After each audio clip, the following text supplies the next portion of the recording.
Okay. Okay, since it's 6:30, Barbara Allen, who's the chair of the select board, is on vacation this week. She's going to be joining us by Zoom. She had scheduled vacation, changed the meeting, so she will be joining us. But we do have three of us here, so we can declare the quorum. But before we do that, I'd like to call the select board to order, and at 6:31 and start with the pledge of allegiance. I pledge allegiance to the flag of the United States of America and to the republic for which it stands, one nation, under God, indivisible, with liberty and justice for all. Carol, there's a problem with, I'm sorry, what? there's a problem with the owl. Oh.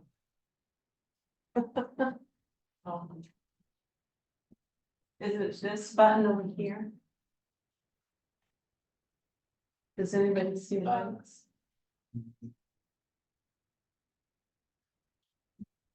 Well. You plug in there, Chris? Looks like it. Looks like it.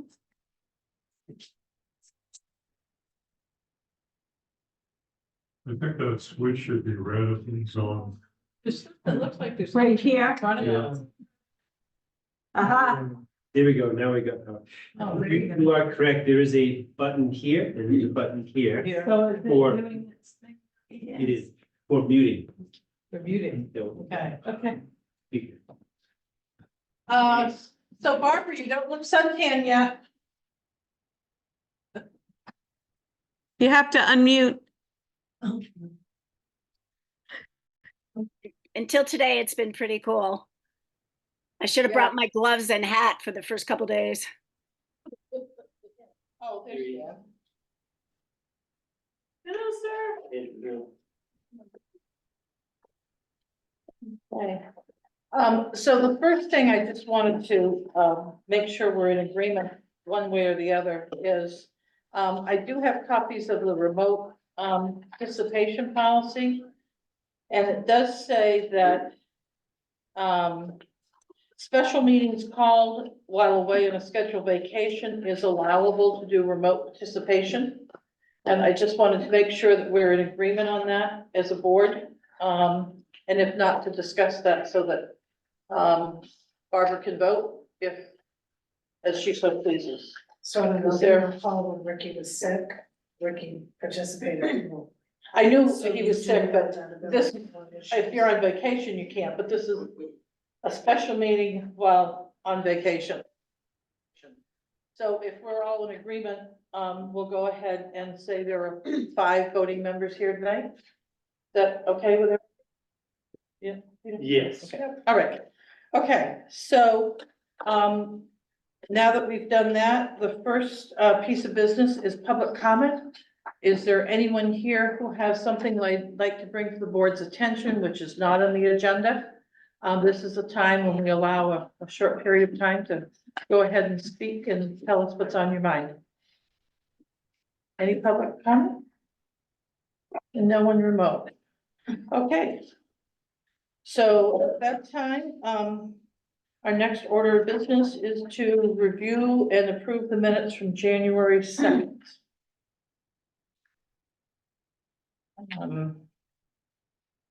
The only thing I saw was on the attendees, there's a Paul and Paul's listed, and I don't know who those are. So it's Mary Vogel, Paul, and then Kristen Hopkins, Paul David, actually, Paul Feinberg, and then Paul's again. So I don't know, did that come off the Right, screen? like I have Bruce, Dell, and Sharon, but I don't have last names for any of them. Oh, yeah, okay, that's the piece that I noted. Were there any other corrections from anyone? I did not see any other edits or anything. Okay, so, with that note, I move that we approve the minutes from prior meeting. Second, okay, all in favor, Melanie? Yes. Yes. Yes, Peter will say Peter. yes. I'm like, I'm going Dan, no, Peter, Dan? Yeah. Barbara? Yes, And I'll vote yes, so that's 5 to approve the meeting. Next order of business, I move we open the unfinished business. Second, okay, all in favor, Dan? Yes. Peter? Yes, Melanie? Yes. Okay. Oh, Barbara, sorry. Yeah. yes. And I'll vote yes. So, under annual town meeting articles, is there something that Mary needs to put forward or we? Okay. Yes, you'll want to set the public hearing date, and Mary suggested February 6th, 6? which is your next regular meeting.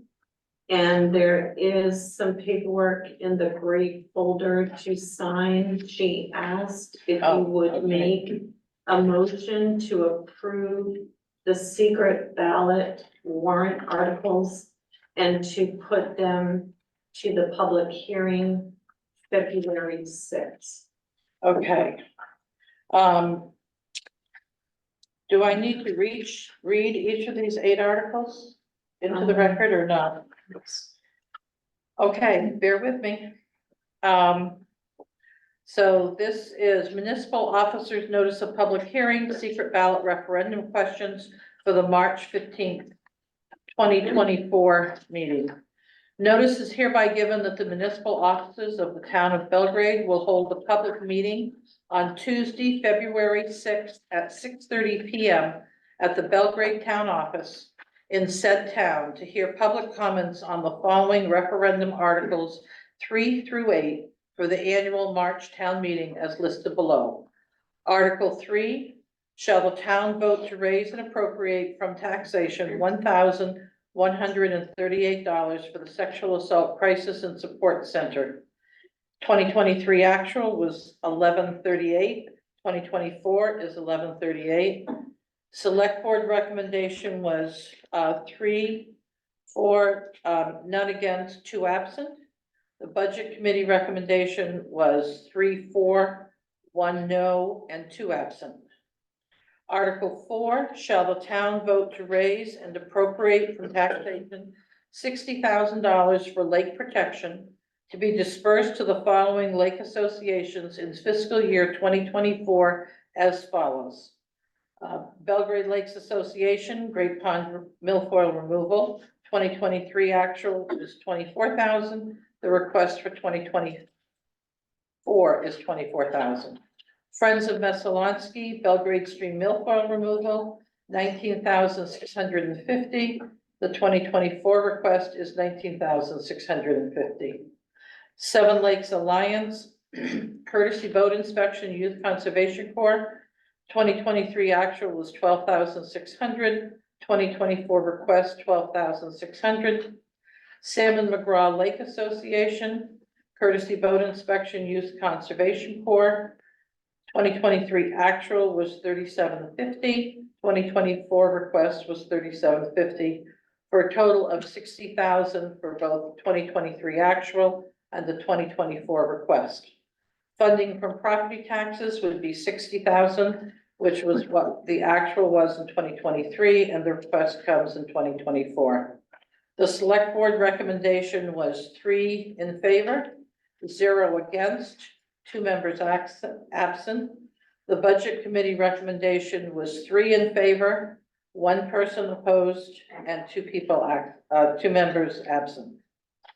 Article 5, shall the town vote to raise and appropriate from taxation $1,562.40 to help fund spectrum generations for Belgrade residents.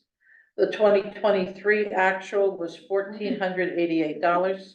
The 2024 request is $1,562.40. The select board recommendation was 3 in favor, no one opposed, 2 members absent. The Budget Committee recommendation was 3 members in favor, 1 opposed, 2 absent. Article 5, shall the town raise and appropriate from taxation $1,500 to help fund hospice volunteers of Waterville area, which provides services to the residents of Belgrade. The 2023 actual was $1,500. The 2024 request is $1,500. The Select Board recommendation was 3 in favor, no one opposed with 2 members absent. The Budget Committee recommendation was 4 in favor, no one opposed, and 2 members absent. Article 7, shall the town vote to raise and appropriate from taxation $350 to help fund Kennebec Behavioral Health Mental Health Services for the uninsured and underinsured residents of Belgrade. In 2023, there was no actual amount spent. 2024, the request was for $350. Select Board recommendation was 3 in favor, no one opposed, 2 members absent. Budget Committee recommendation was 4 in favor, no one opposed, 2 members absent. Article 8, to see if the town will authorize the Board of Select Persons to convey to Belgrade state legislators, members of Congress, Governor, and President of the United States, that the town hereby calls upon our federal elected representatives to enact cash-back carbon pricing legislation to protect Maine from the costs and environmental risks of continued climate inaction. Cash-back carbon pricing charges fossil fuel producers for their carbon pollution and rebates the money collected to all residents on an equal basis with monthly dividend checks. The record of the vote approving this resolution shall be transmitted by written notice to the above-mentioned parties by the Board of Select Persons within 30 days of this vote. There is no recommendation required for that article. Belgrade, Maine, pursuant to 30 AMRS, section 2528, subsection 5, we have this day, being at least 7 days before the hearing, notified the inhabitants of said town of Belgrade public hearing to be held at the time and place and for the purposes stated above, by posting a copy of said notice at the following public and conspicuous places: Christie's Store, Center for All Seasons, Belgrade Lakes Post Office, Belgrade Post Office, Belgrade Library, and the municipal office in the town of Belgrade. Dated January 23rd, attest, and it would be signed by the Select Board members. Melly? The carbon buyback, Bonnie Salmons had sent an email requesting to know where that was gonna be placed, if that was gonna be secret ballot or if that was on the floor. Did anyone answer her email? I believe she's been in contact with me. I'll make a note to email her. Okay, I move that we approve the referendum hearing, public hearing. I second. You'll second that? Any discussion? Is Article 10 being added to that? I'm sorry? Is Article 10 being added to that? Article 10 is not being added to this at this time.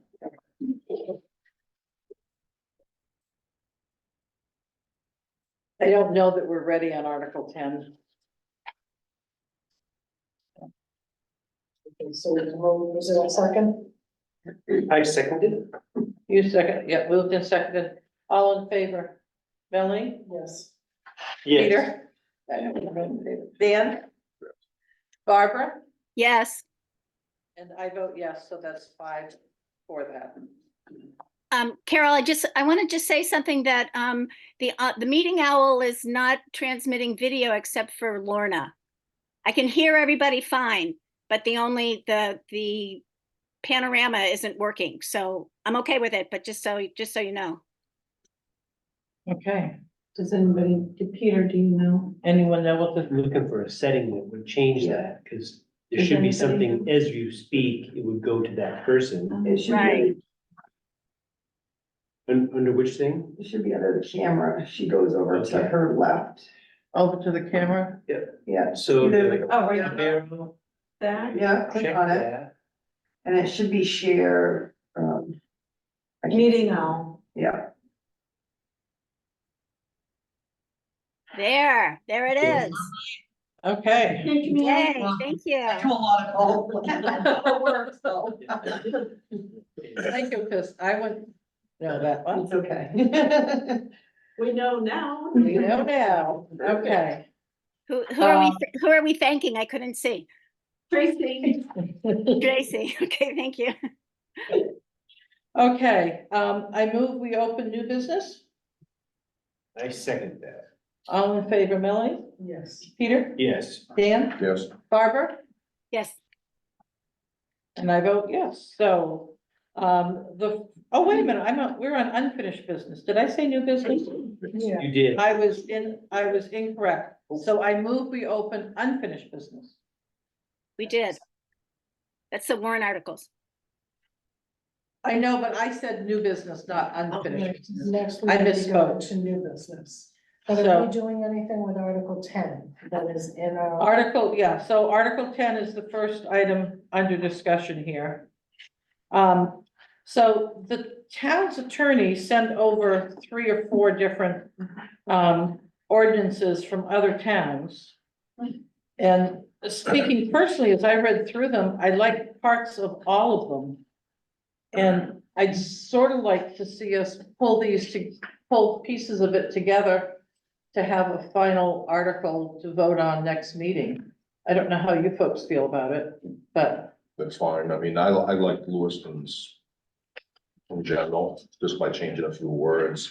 I think it would work for us, but yeah, if you want to add some things to it, it's fine. well, I like the defining what camp is and also defining someone that about living in your car, sleeping in your car, which I do know there are folks that No, that's fine. do that, Yeah, so. as long as we try to get it finished up, so we can get it done by next meeting. So if we can, so are there parts of this that people would like to not use?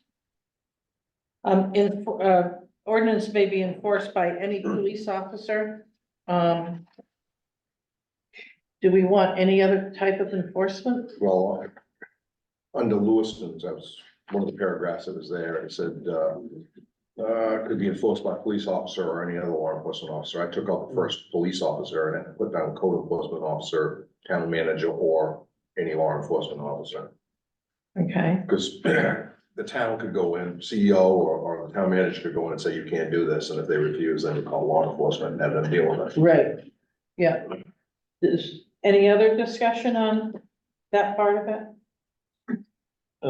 Yeah, So that part I'm fine with, Dan, it's a great idea. I think it'd be a great way to use something that's already created. Maybe on the paragraph above, if we want to use a lot of Lewiston's, maybe change city administrator to town. Yeah, that's Oh, what yeah. I did. I went through and changed stuff to, the approval, if you want somebody, if they decide they want to have a camping program, has to be approved by the select board. yeah. And then, just. Would that be select board or would Yeah, that be it should something we come- could it should approve by come. town manager? I mean, I mean, if Dan It do- wanted to it do a doesn't matter, I camping mean- thing from the rec center? yeah, I mean, it's up to us. I I mean, don't know, what do typically, you think? we approve most of that stuff, so, but, I mean, I don't care either way. I was just thinking more if they decide to have a camp at rec center, they would have to come to this. I don't care where it comes, just It doesn't matter to me. But Barbara, I was just getting rid of city man, so. Barbara? Yeah, I just wanted to ask if Dan has one, if you've adapted the Lewiston one, if it would be good to send that around to us and then we can all start to work from that one. I actually like the South Portland one just because it was simple, but maybe it was very simple. Maybe it's too simple. If you like, I can send the Lewiston, or let Phil know, the Lewiston, and then some of the definitions. Well, Or what I you think we like. need, I think we need to find out if we wanna add some of this stuff to it, so. If you're gonna add some things to it, that's fine. Right, I like Lewiston's because it also takes care of loitering and blocking public ways. mm-hmm, Yeah. yeah, So, yeah, no, I like that one. Um,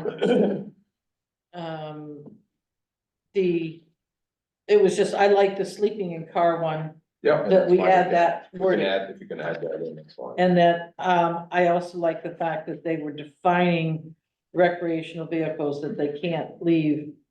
Because didn't we have a question last year with some folks that were leaving the recreational vehicle at the Center for All Season for 3 or 4 days, and that we just make sure that we tighten up that piece of it since we've had some exposure there. So- It's either that or that would be part of parking, a lot of parks, so.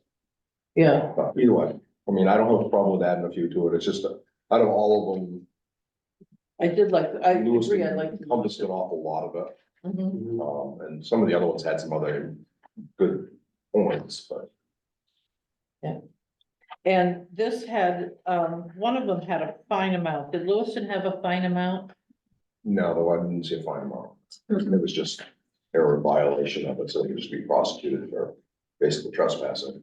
Okay, Freeport has an amount listed for the penalty. I thought one of them, is that Freeport, the one of them had a? Yes.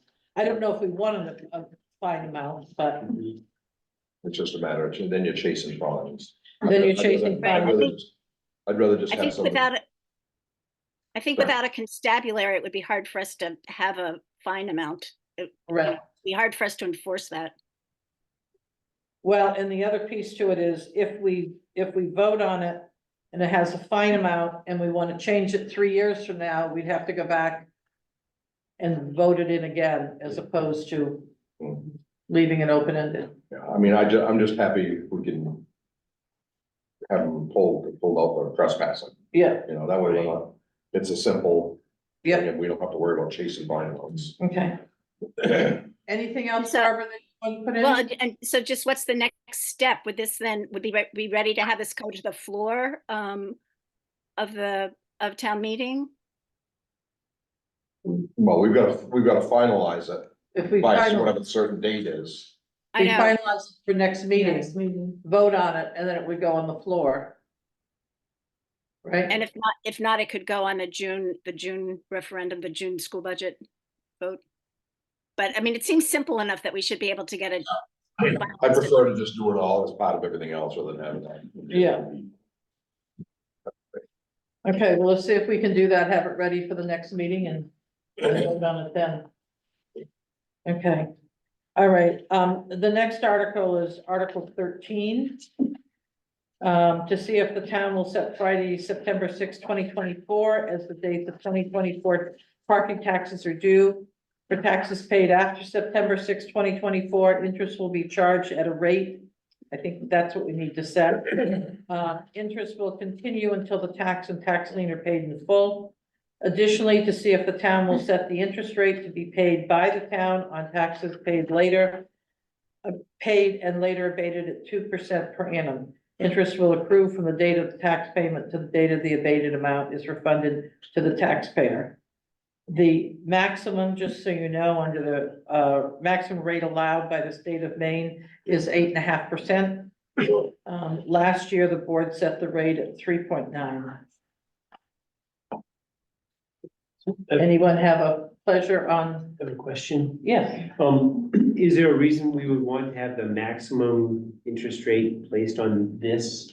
I don't know what I routinely. think this was a placeholder, Yeah, wasn't it? yeah, the reason normally what we do is we take, what was it, Melanie, the 1% tan, over tan. and then we add whatever the percentage rate, well, Okay, And do we know what TAM? Have we put out a tan? No, so, Why have we not put out a tan then? we haven't yet. so, January and the tan is what we would use to cover if there wasn't enough tax revenue to come in, and we generally have the TAN information already has gone out so that we know what the interest rate will be charged on the TAN. And then we do 1% over the TAN for the interest. So, I mean, I don't know if we can put out those dates and get some numbers back. But We could do it, get it back and vote on it again. if we can get it next done by meeting. next meeting. Yeah, If that doesn't happen, should we have a backup plan? Like, I We don't should have. know, 4%? We may have to set it at something. yeah, I don't wanna go at max. I know, Right. yeah, I would. I mean, right now in a short-term CD, you can get 5%, believe it or not. Wow. 5 month, I happen to know Scott Egan Savings, I was there. 5 month CD, they're offering 5%, 1 year they're offering 4%, so I would think somewhere in that range Makes sense. is where we Yeah. should settle. We'll see if we can get a number back for TAN. If not, See if we then can get back, We yeah. can say 5%. We'll just grab a number. Yeah, I don't think I want to exceed 5%. Is that okay with everyone? I'm okay with that. All right. Okay, so then we move on to Article 35. I'll just read the first part of the article and then we can discuss. Article 35, to see if the town will authorize the Board of Select Persons or their designee to demolish the buildings and remove all debris on town-owned property located at 8 and 10 Dalton Road, and to conduct any other necessary business required for this purpose. So that is the article. There was discussion at our January 8th meeting, and a request for more information. And then there were other options that are listed here.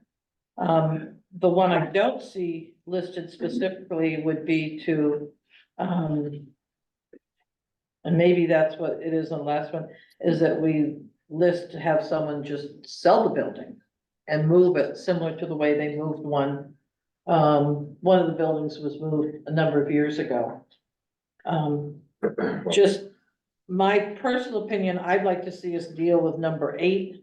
Number 10 currently has a tenant and has been paying regularly and has a child in high school, and deal with 10 at a later time, but to have us deal with 8 that is in need of repairs, to decide, are we gonna try to repair it, or are we going to try to remove it or sell it, or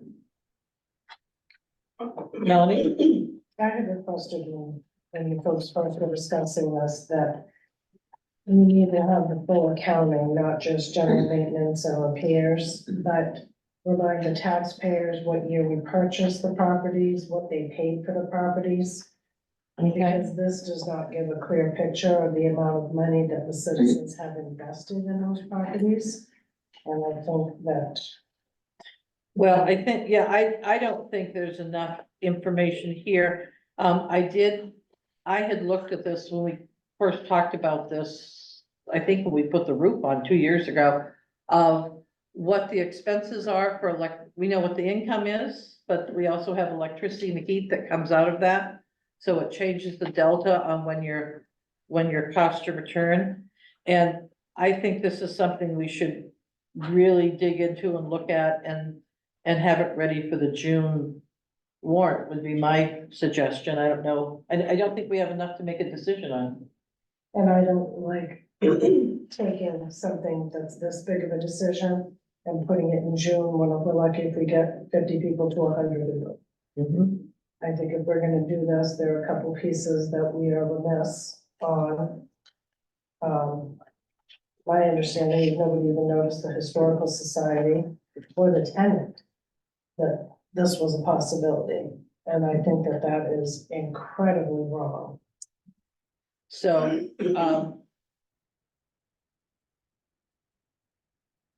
I don't feel it's ready for the ballot in March. Does anyone feel it's ready for a ballot in March? Do not. No? So then Probably. maybe we table it for this evening and come up with what our next plan is that, Don't understand. Tom? I just had a Question, I know the number 8 hasn't been rented for a number of years. Is there a market rent that the select board has in mind for the Well, building? eight needs, in the fall, I believe we sort of buttoned it up because it needed a lot of money to be put into it to make it a viable property to rent. It's got a lot of mold. And it has Well, mold I in it. understand that from But reading was it this, Yeah. tested? and I'm seeing all these costs, but I'm not seeing what the potential revenue is. I think they were looking at 1,500 a month, Yeah. which we have to take out the rental fee and the heat and the electricity. So, I believe on that one, she Uh-huh. was a minimum of $1,900 a month, because it's a 2-bedroom home, and we were including heat. And she also had suggested that we test what was there to see if it was actually mold or mildew. So we're looking at a mold remediation, but have we tested it? I know Corey had, Octagon come in. cleaning and restoration, yeah. I think he had a couple different companies come in. The mold growth was observed in the basin spade. I can't answer whether it was tested, but Well, she suggested that we test it. She said the cost to remove mildew is dramatically less than it is to remove mold. okay. So at least for tonight's discussion, are we in agreement that this will not be ready for town meeting? Agreed. Barbara, do you agree? Okay, and then we can, I Yes, think we need to, I know our next meeting is gonna be a pretty full agenda, but certainly I would suggest maybe by the second meeting in February, we come up with a plan for what we're gonna get for information, and what needs to be done, so we can be gathering this and then decide, do we wanna do it in June? Do we wanna wait till November, which will be a very large election, as we all know? Or wait further, once we have more information. Is that everyone's consensus? Okay. yes. I have Oh. one question. I have a question. Yeah, If we decide, we can decide as a board if we want to put the money into making it basically habitable, rentable, right? As long as we don't, if we can obtain reasonable figures and determine cost benefit that it would be worth it, then we would not have to bring it to the voters if we want to continue renting it. Is that correct? that would be my understanding, yeah. Yeah. Okay, I mean, because that's, Where are you gonna come up with the money from, though, if you're not budgeting and put it to the voters? You're correct, we would have to, we would have to at least ask voters for more money, probably, if we didn't have it in the facilities account, or if we're not putting money in to repair oh yeah, because then we only have, we have $24,000 or something into it. it, into it, yeah. Budget. So we would have to do maybe 50. at one of those elections, a special, right? I mean, You may have to it's ask. the only way I know where you find the money is to go back to the voters if it's unbudgeted. Seems like, yeah. So Yeah. at one of those elections, we would need to. Yeah. But we build our case with the rest of the information. Right. And these costs that are on this thing right now, are these including the additional things that happened in December when the power was out and the basement flooded again? Yes. And one of them included a rebate. We'd want to make sure that, I know I went to a seminar and Efficiency of Maine said they were beginning to focus their rebates on a little larger town over 5. So we'd want to make sure that rebate still exists. If not, it's another $850, John has a question. but that's all things we can do. Yes. So has anybody reached out to the current tenants? I'm sorry, could you identify yourself just for the record? So has anybody reached out to the current tenants of this apartment? We have not, to my knowledge, reached out to, there's one tenant, he and his daughter who are living in number 10. But that's not the building that needs all. That's not the building that has all the problems right now, but it's a very good, The house is what needs all the stuff and the house is closed up, there's no tenant. yeah, so we buttoned it up so we wouldn't have any further damage Tom, I'm familiar with, number 10, because I did some work when the Historical Society Right. used the storage there. I don't know if the select board has viewed that building, but, there's quite a bit of rot, visible over the garage doors. And I know from personal experience that it was probably built approximately 38 years ago, because we were actually camping there at the time it was under construction. And so my guess would be that you're probably coming due for probably either the third roof or at a minimum, the second roof on that building as well. But looking at number 10, I don't think that building, like I said, there's substantial rot mhm, just visible when you, and that was the first thing that caught my eye when I was putting stuff in that garage. mhm. Well, and we're aware that the Historical Society has put money into that building, so we need to be figuring out how we do that as well, if that move forward, so. But at this point, our bigger concern, because that is currently rented but I think your point on the rot, we can have Cory go back and look to see how bad it is, or start to look at that as well. So there's a question, it's like Bruce has his hand up. Oh, Bruce? Bruce?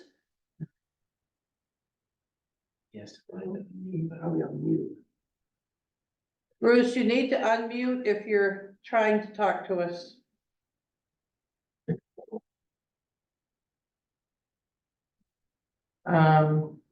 Hmm, So just to check, Barbara, can you hear us when we're asking Bruce? Just want to make sure we're, Yes, yes, I can hear you loud and clear. okay. okay, thank you. So Bruce, your hand is up on the screen if you want it. If you don't have a question, you could And is take that- it down. Is that Bruce Galush or another Bruce? It just says Bruce, it doesn't tell us who. Right, because it goes back to the question in the minutes of not fully identifying people who are on remote. We might want to ask people who are on remote what their full names are. I'm not saying we need to do that right now, but something we might want to look at. Yeah, okay, Well, it couldn't hurt. When I ran the meetings, I used to say you need to identify yourself. You can't just say iPhone. Unmute. We do it according to. So- Okay, so I got it finally. okay. Is So- Bruce Galush?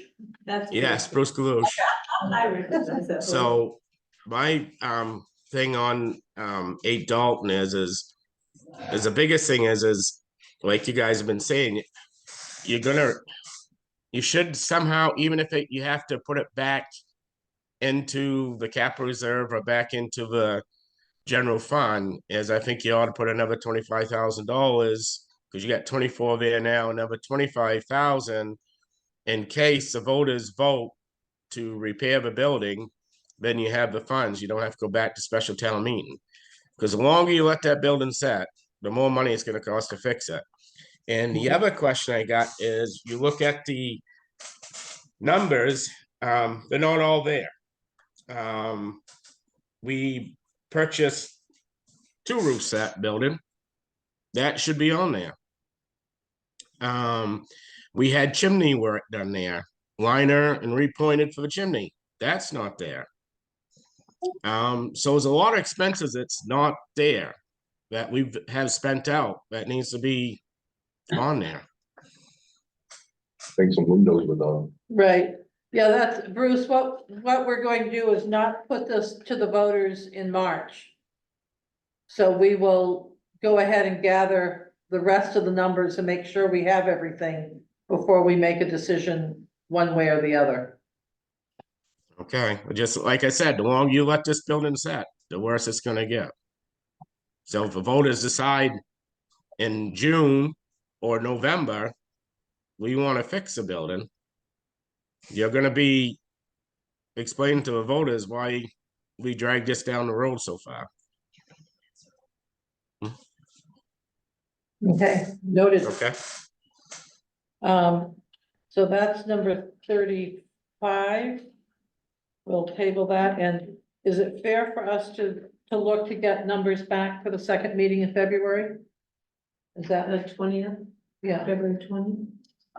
I know the sixth, the agenda's full, so. Okay. All right, and then the next one is Article 38. The article reads, shall the town create a special fund for the purchase of credit of municipal employees' past employment with the town? Authorize the select board to make an agreement with the employees regarding how the town will share in the cost in this purchase in the Maine State Retirement System known as Maine PERS, and let the unexpended balance of this fund fall into the undesignated account. So, this we talked about at the January 8th meeting. There are, do we have a sheet on it somewhere? This, Yeah, is that, yep. we should have here in memo, Laura put together. I don't see mine here, but, put together a chart that shows what, well,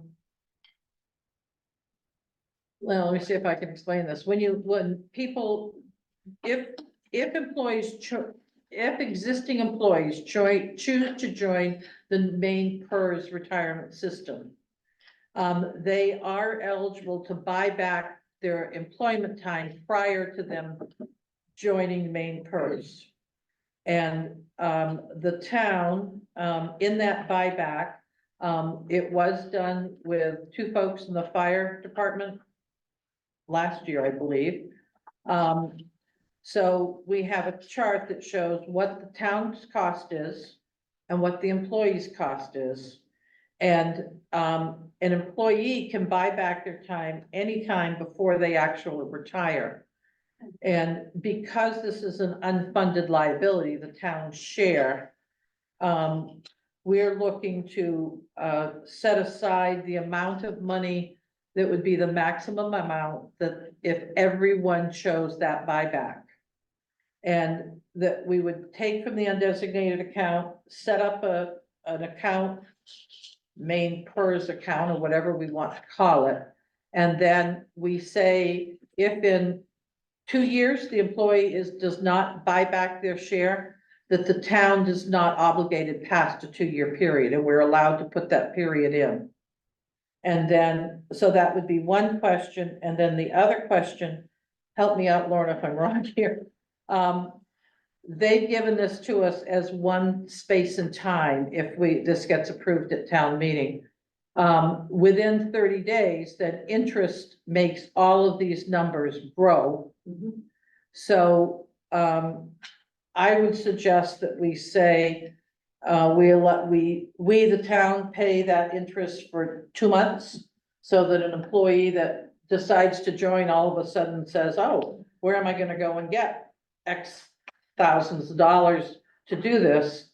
That we give them, say, 60 days of we paying the interest, and after that, they're responsible for any interest that the town accrues. So the town doesn't have this this long tail. And then at the end of 2 years, anyone who has participated in taking advantage of the town share, that money would go back into undesignated fund where we have taken it from. So is that clear as mud, Tom? Question if I may, I assume the town has been paying into a retirement fund for the employees and that this is a change. We've been paying into a Laura, 457. 457. So it's not that they aren't without a retirement plan, and I assume they're vested in it. So I guess putting my taxpayer hat on, I'd say, why are you retroactively, it sounds like, going back and incurring expense retroactively? I can see if they want to change retirement plans going forward, but I don't understand the necessity to go backwards. I believe because we did do it for 2 other employees, that then makes it, appropriate for it to be done for existing eligible employees. Am I correct in So- that? Was that paramedics? I'm sorry? Was that the paramedics? It was the fire EMS agreement, yes. My understanding, and I may be wrong, but when I was on the budget committee, was that the paramedics would only be covered under that retirement plan. So I think that was a special case. Maine PERS has its own separate fund for the fire EMA. I mean, it's a little separate program, but it's still under Maine PERS, and as a town, we paid the town share looking back for them. So why would we treat those town employees differently than we would treat existing town employees? And fire and rescue are participating in the 57. Melanie? So the reason is that the fire department and the rate of cancer with fire department and EMS people makes them less likely, not that I want to wish anything on anyone, to get to full retirement age. So Right, they come out earlier. So comparing fire and EMS and that agreement to the municipal employees is wrong. It is not apples to apples. It is apples and oranges over here and grapes on this side. So what we did for the fire department and the EMS is totally separate from what we're considering doing for the municipal employees. And we're looking at $161,000 we would have to come up with for our share. Thank you. And of that, I can guarantee you'll be lucky if we end up spending a third out of that, because I don't know of anybody that's gonna come out and go forward, find $47,000 and buy back there.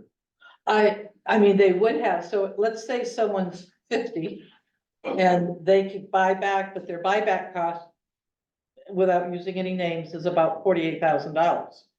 Well, they have to come up with the 48,000 to do it.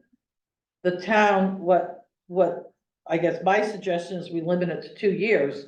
The town's obligation is if you do that in the next 2 years, we will pay our share. If you can't do that for 5 years, maybe they buy $10,000 of that amount, but not the whole amount. That we only match what they're able to do in a 2-year period. So it gives them time to try to get money together. And I don't know how much of this, the unfunded liability, if everyone took it, is estimated at about $161,000. Melanie? I don't know of anyone who has $48,000 kicking around for 2 years. Oh, I probably do know a couple of people. But when I look at our list of employees, I don't see that any of them are paid so handsomely that would not involve them taking some sort of a loan out or a second mortgage on their home or a home equity line of credit to try to come up with that money. I don't think that this is a good plan for the town because of that and that burden that will put back on the employees. I prefer what we're doing, and we have a match, and if you put in 4%, we match you 4%. What I would do is you would end the 457 plan. And then the people basically would, I mean, I may be wrong, but I was with a company that got sold, and basically we were handed our retirement plans and we could do with it what we wish. You need to roll them somewhere, right? Yeah, here I would think if you're ending the 457 and going to the main PERS, you would terminate the 457, and then I would think the money would potentially become available to everybody. I think that would be a possibility. It's a question of whether you're better off under the 457 plan or whether you're better off under Maine PERS. And each person's gonna need to individually look at that. That's my understanding. Am I, And Belgrade is in a unique position because we have an agreement with Social Security. So most Maine State retirement participants get Maine State retirement and they get a reduced, or I think it's just a reduced Social Security benefit when they retire. But because Belgrade has an agreement with Social Security, you get state retirement and your Social Security. very unique.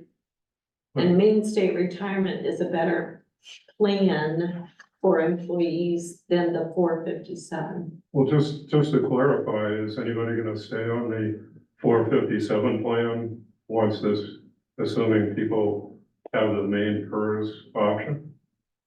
If they don't have 48 grand. So, But they don't have to buy back, they can still participate. They don't have to buy back. Right, they don't have to. It's They just, can just start at point A and go forward. They don't have to buy back years So if they don't Belgrade- want to, Belgrade's gonna be maintaining the 457 plan. unless the board wants to stop it. so I guess the question is, are new employees going to be eligible for just main PERS, or are we going to continue the 457 plan? And I don't know that we've made that determination. Oh, when we were talking about it, We talked about going to main I PERS. said if once we start with the main PERS, any new employees will have to go to main PERS. I happen to agree with you, but And I don't think at that point, any new employees should be eligible for 450, whatever it is. yeah, right. I agree with you, but I don't know that we've voted that. So we've talked about it, Yeah. but that's probably how it should go. So it would be for people going forward, it would be going into main PERS, new people. Tracy? Tracy Malloy, Deputy ACO. I'm, just confused. I'm just trying to figure this out in my brain, and I know I'm not a very important person, you know, with this. I'm just trying to understand. So, You're not allowed to say that. fine, but, this 457 thing, is this like a 401k? Yes. Yes. It's the municipal version of a 401k. Okay, now, what is this buyback thing you're talking about? Like, why does people have to know? In state retirement, you're eligible for your retirement after so many years. So that's So if separate you're from closer, if you're closer to retirement, when you go into the main PERS, Mm-hmm, you can buy back years. So that, say if you were 45 and you want to retire, you didn't have enough years to get the full retirement. yes. You can buy back years like you started it earlier, Oh. so that it makes you eligible for the full benefit. Right. So would you be getting more than 48 grand? Hmm? Do you know what I mean? Yeah, I mean, well, in retirement, it's, you're I gonna mean, you get, could die tomorrow, but, Correct. you know what I mean? I mean, Like, are each you paying employee's, 48 grand and then, in the next 20 years, you're gonna get 60,000? each You know what I mean? employee's gonna have to look at what the plan's gonna do for them. It's just weird to me. Could I try to You- add to this? Absolutely. So to answer the question, would someone get, more money? Yeah, The calculations based on years of service yeah, plus the average for Maine state retirement system for the best 3 years average salary. yes. So if I know that because LL Bean sends them to us. I work for LL Bean. there you go. So those are the two things, each person would have to do their calculation, say, is it worth it for me with my salary Mhm. to try to buy back some years, like Dan was talking about, to increase that calculation so I can get closer to the years of service Mhm. and the factor of your salary, that average. Yep, Like, okay, is that worth it or no? Because some people will say it's not worth it, right. right? Others might be say, well, I can buy a little, it'll help a little bit, I'm healthy, I'll work a little bit longer, whatever the case may be. But again, like Carol was mentioning, it's really an individual's Yes. option and the decision would be theirs to make. Does Okay. that help? I don't know. Yeah, so it is two separate things, like I'm thinking. So you have the 457, which is a 401k basically, and then you have the retirement, the town retirement. No, 457 is the retirement for the town, like a Oh. 401. So this would be. See, LL Bean is different. I'm trying to figure it like we have it. So we have a retirement and we have 401k. Yeah. So I'm grandfathered because I've been there for 22 years, Mm. but they don't have the retirement anymore. Right, Right, What they had there was a pension. Yes, I'm grandfathered under the pension. Most places don't do pensions. Yeah, they got rid of it. Everybody switched over to 401ks. Mhm. and Yeah. 457, just so you know, it's a vehicle that allows the employee to contribute money Yes, that defers their compensation to a later date. Just like a volunteer, right? Yeah. Yeah, Yeah. Yeah, yeah. Exactly. And then they get taxed on it when they start getting. When they it. take it. Yes, because it's untaxed, it comes out before taxes. Does that help? Yes. Yeah, I understand. I'm not a tax specialist, but No, it just, I was trying to figure out where this 48 grand comes from. Well, it depends on how long you've been around and Yes. paying into the system. So Yes. say Oh, I completely understand. say you're gonna retire in 10 years Yeah, and you're starting main PERS now, you might get $1,200 or $1,500 a month. right. By buying back your years, you could bump it up to $2,500 or $3,500. Yes, I get that. You know, Okay. and usually, yes, your $47,000, you're probably gonna recoup in 3 years, Right, because that's your norm, you know, but it's all a crapshoot too, you gotta figure out what you want to do. yeah, and exactly. you gotta make it, right? You gotta make it to that date, so you see. right. Yeah, Well, and from a budgeting point of view, we need to budget as if the either best case or worst case from the town's position. What's the maximum exposure? So we need to know what our maximum exposure is, knowing that we're probably not gonna get anywhere near there. Yep. And then, so if we put that into a fund, it's only used for that, the end of 2 years, it goes back into undesignated. So that's really the vehicle we're talking about. So we don't have an unfunded liability when someone says, yes, I wanna do it, and we're like, oh, but we don't have that budget. so their 48 grand, that would go into the town's budget, right? Because they're doing a buyback? Yeah, it's our portion. Yes. So the employee would, basically, we have one employee that would, to buy everything back would be 48 grand, Yes. and the town would be paying an additional 48 grand. Oh, That's, Yeah, it's a good, That's- it's we're it's a paying wonderful, but you gotta have the that. 48 grand to do it with. oh, So, yeah. Okay. so it's just, There's a lot to that. we're just trying to budget for maximum exposure. Yes, I understand that. yeah, and we've got a bunch of employees that haven't been here as long, and it's 4,000 and, you know, so it's, So it's not a huge amount. Right, those would be more likely people that are gonna start trying to buy some stuff back. yes. Okay, Thank you. is everyone clear on what our options are? So I think the first option is, do we want to limit the time that we're gonna create this fund? I would. I think 2 years is more than fair, but I don't know how anyone else feels. I think it's a fair approach, and it also allows the town, as employees have that time window to make a decision. Each decision that's made helps inform the town a little bit better each time there's a decision made, right? So within the 2 years, if the 10 or so employees each say, okay, I know what I'm doing, and it's this. Right, Each time a decision is made, that helps us know where our unfunded liability is and what our exposure is. right. So I think, long-winded answer, I think 2 years is a fair approach to helping solve that. So that's the first question I would have. The second one is the piece on the interest. So right now, we have one number, 30 days from when we enact to go into main PERS, that number starts being charged 6.25%.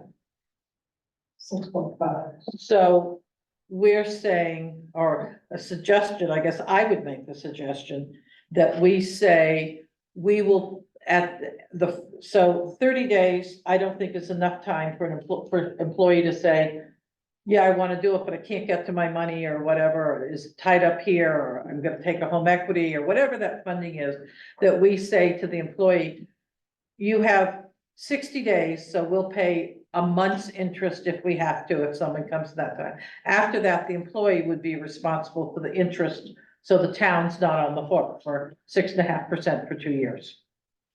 So that's the other piece, to make, who's gonna pay that interest? And we either need to say, yes, we're gonna pay it, which I don't think we should all the way, but I'm one person.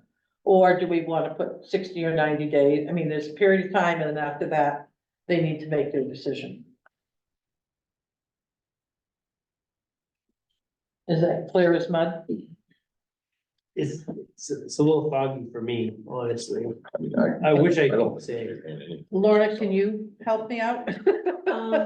I may not be explaining it this clearly. So, Deanna, she's the gal who came and did the presentation for me first. She gave this answer. Employees will have 30 days from the date you begin covering them or the date we issue their cost letter to them, whichever is later, to make payment in full at the quoted cost. So that's the figures here. After that, interest will accrue on any unpaid balance as of the effective date of the town covering those employees at a rate of 6.5% per annum.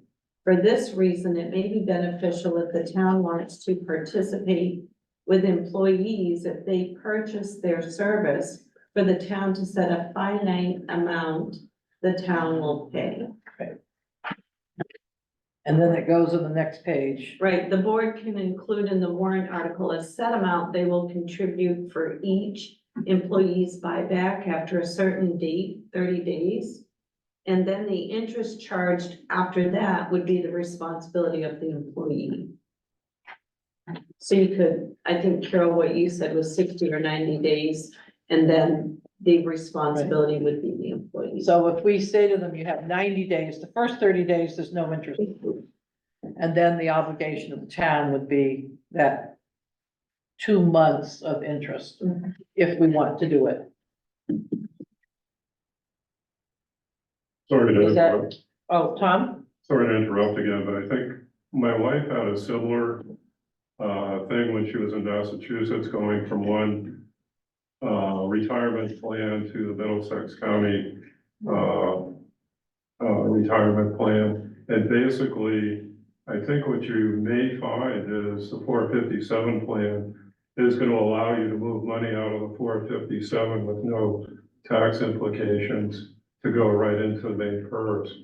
I think for some people, they will be able to take their retirement money and put it in. It's a question is, do they want to do that? Is that the best deal? Some people, I think, feel they're gonna be better in the 457 because of the years of service and where they're at. But I think you're correct. I think if you have money that you could roll, that can help count towards it. You can take money out of your 457 and roll it. And roll it, into okay. So, main PERS. I know someone who did that. Yeah. Well, people here did it. oh, okay. Well, I guess, I mean, you know, if I was gonna get 50 or get a matching from the town for that, I mean, I would think offhand it would be a no-brainer. And then if the employee doesn't stay with the town, who pays that? Mhm. So do we want to pay any interest? Or do we want to just say you have 30 days after that? We'll pay our share, but you'll pay any interest that's accrued plus your own share. Because that's the way it would work right now. Right. I don't like this idea at all. I'm sorry, I I like some of the benefits of main PERS, but I feel like we've not done due diligence with talking to the employees, explaining the differences to the employees. And I think if we switch to this plan, and now the employees see that they may have to come up with this chunk of money, they're gonna beat feet. They're gonna be what? They're gonna beat feet.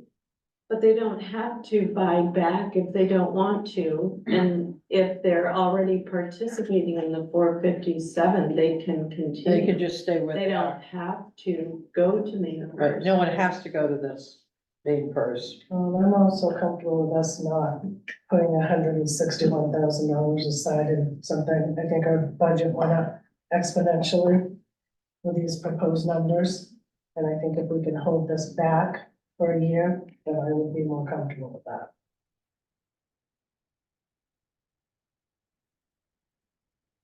Barbara, do you have thoughts on it?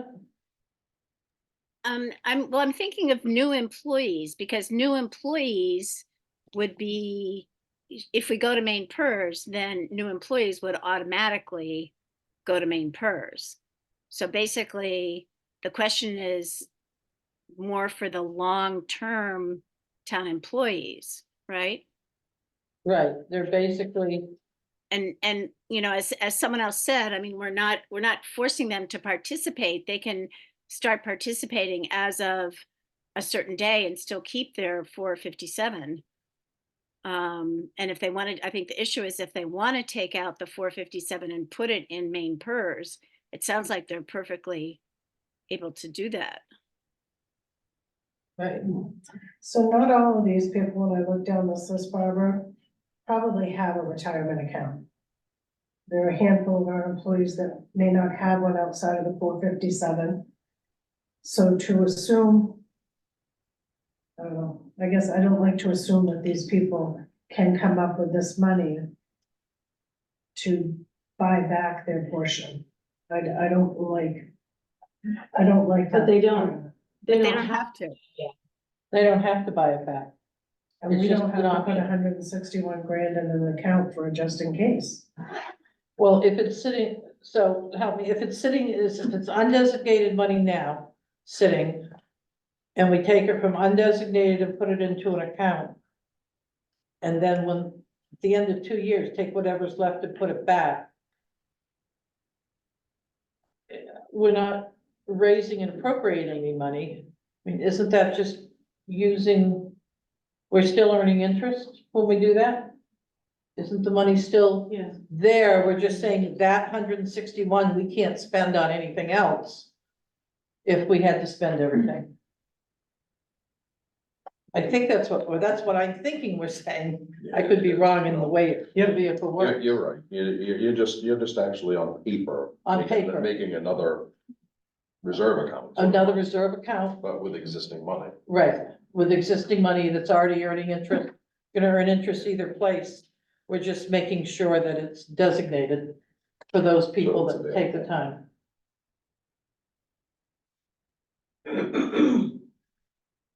So.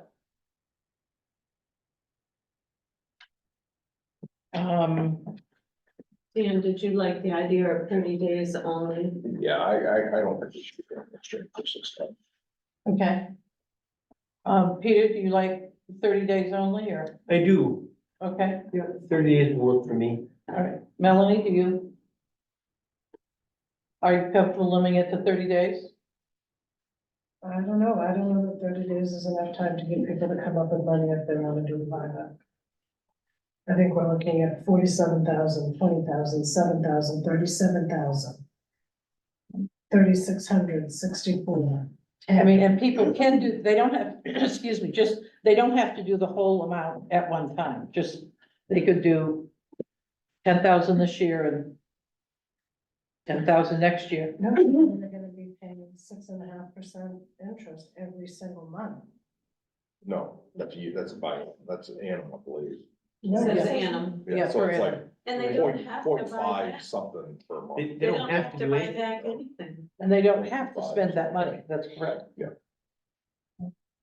Barbara, are you comfortable with just giving them the 30 days? After that, they're responsible for the interest? Yes.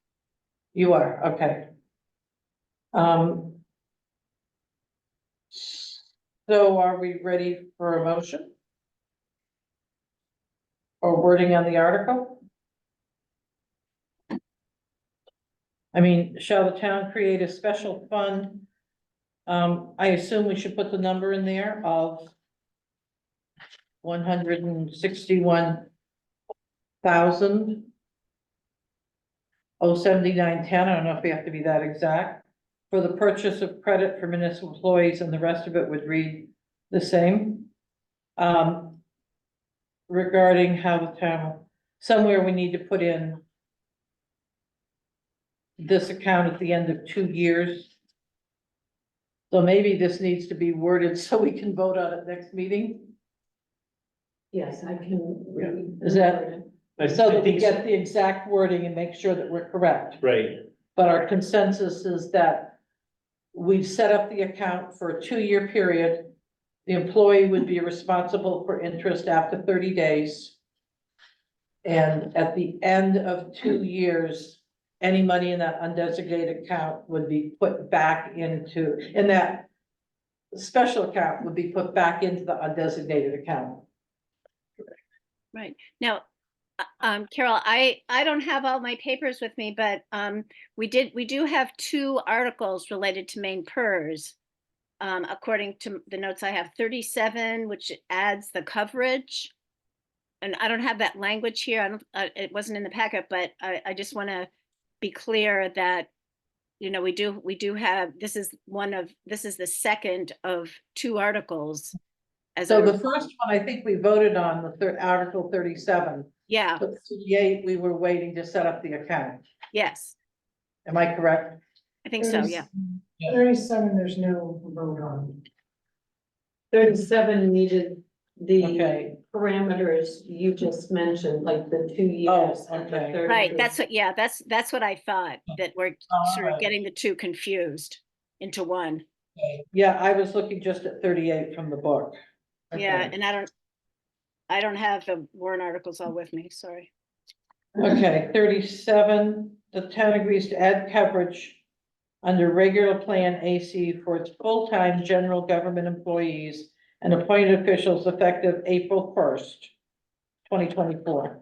The town will allow general government employees and appointed officials who join effective April 1st, 2024 to purchase credit for past employment with the town, in parentheses, prior service. The town will share in the purchase of the private service credit for these employees based on the original cost provided to the employees by main PERS if the employee completes the purchase of their portion of the cost by March 31st, 2026, which would be 2 years, or the date,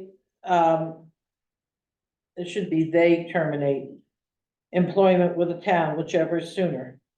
Employees are responsible for any interest that accrues on the original cost provided by main PERS. The town will not share in the purchase of prior service for any eligible employee who has not completed the purchase of their portion of the original cost for the prior service, plus any additional interest by March 31st, 2026, or by the date they terminate employment with town, whichever is sooner.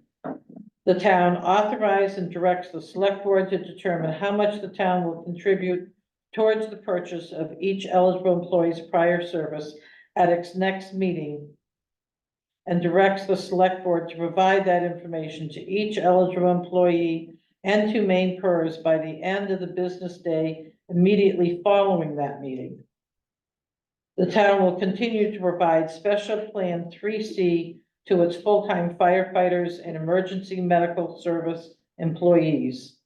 The limited period open enrollment provision the town adopted upon joining main PERS will apply to all main PERS eligible employees. All other employees, including elected officials, are excluded from participation at this time. The town authorizes, would be Lorna Nichols, town manager, or the select board chair, to sign the amended agreement between the town and Maine Public Employees Retirement System. So that would be the one that would establish it with a 2-year period. And then Article 38 would create a special fund of X amount. And that we would just need to, I don't know. Article 38, to purchase the credit of municipal employees' past employment with the town, authorize the select board to make an agreement with the employees regarding how the town will share in the cost for this purchase under main PERS, and let the unexpended balance of the fund fall to the undesignated account. I would rather word that returned to the undesignated account. I'd like to make a few changes to that.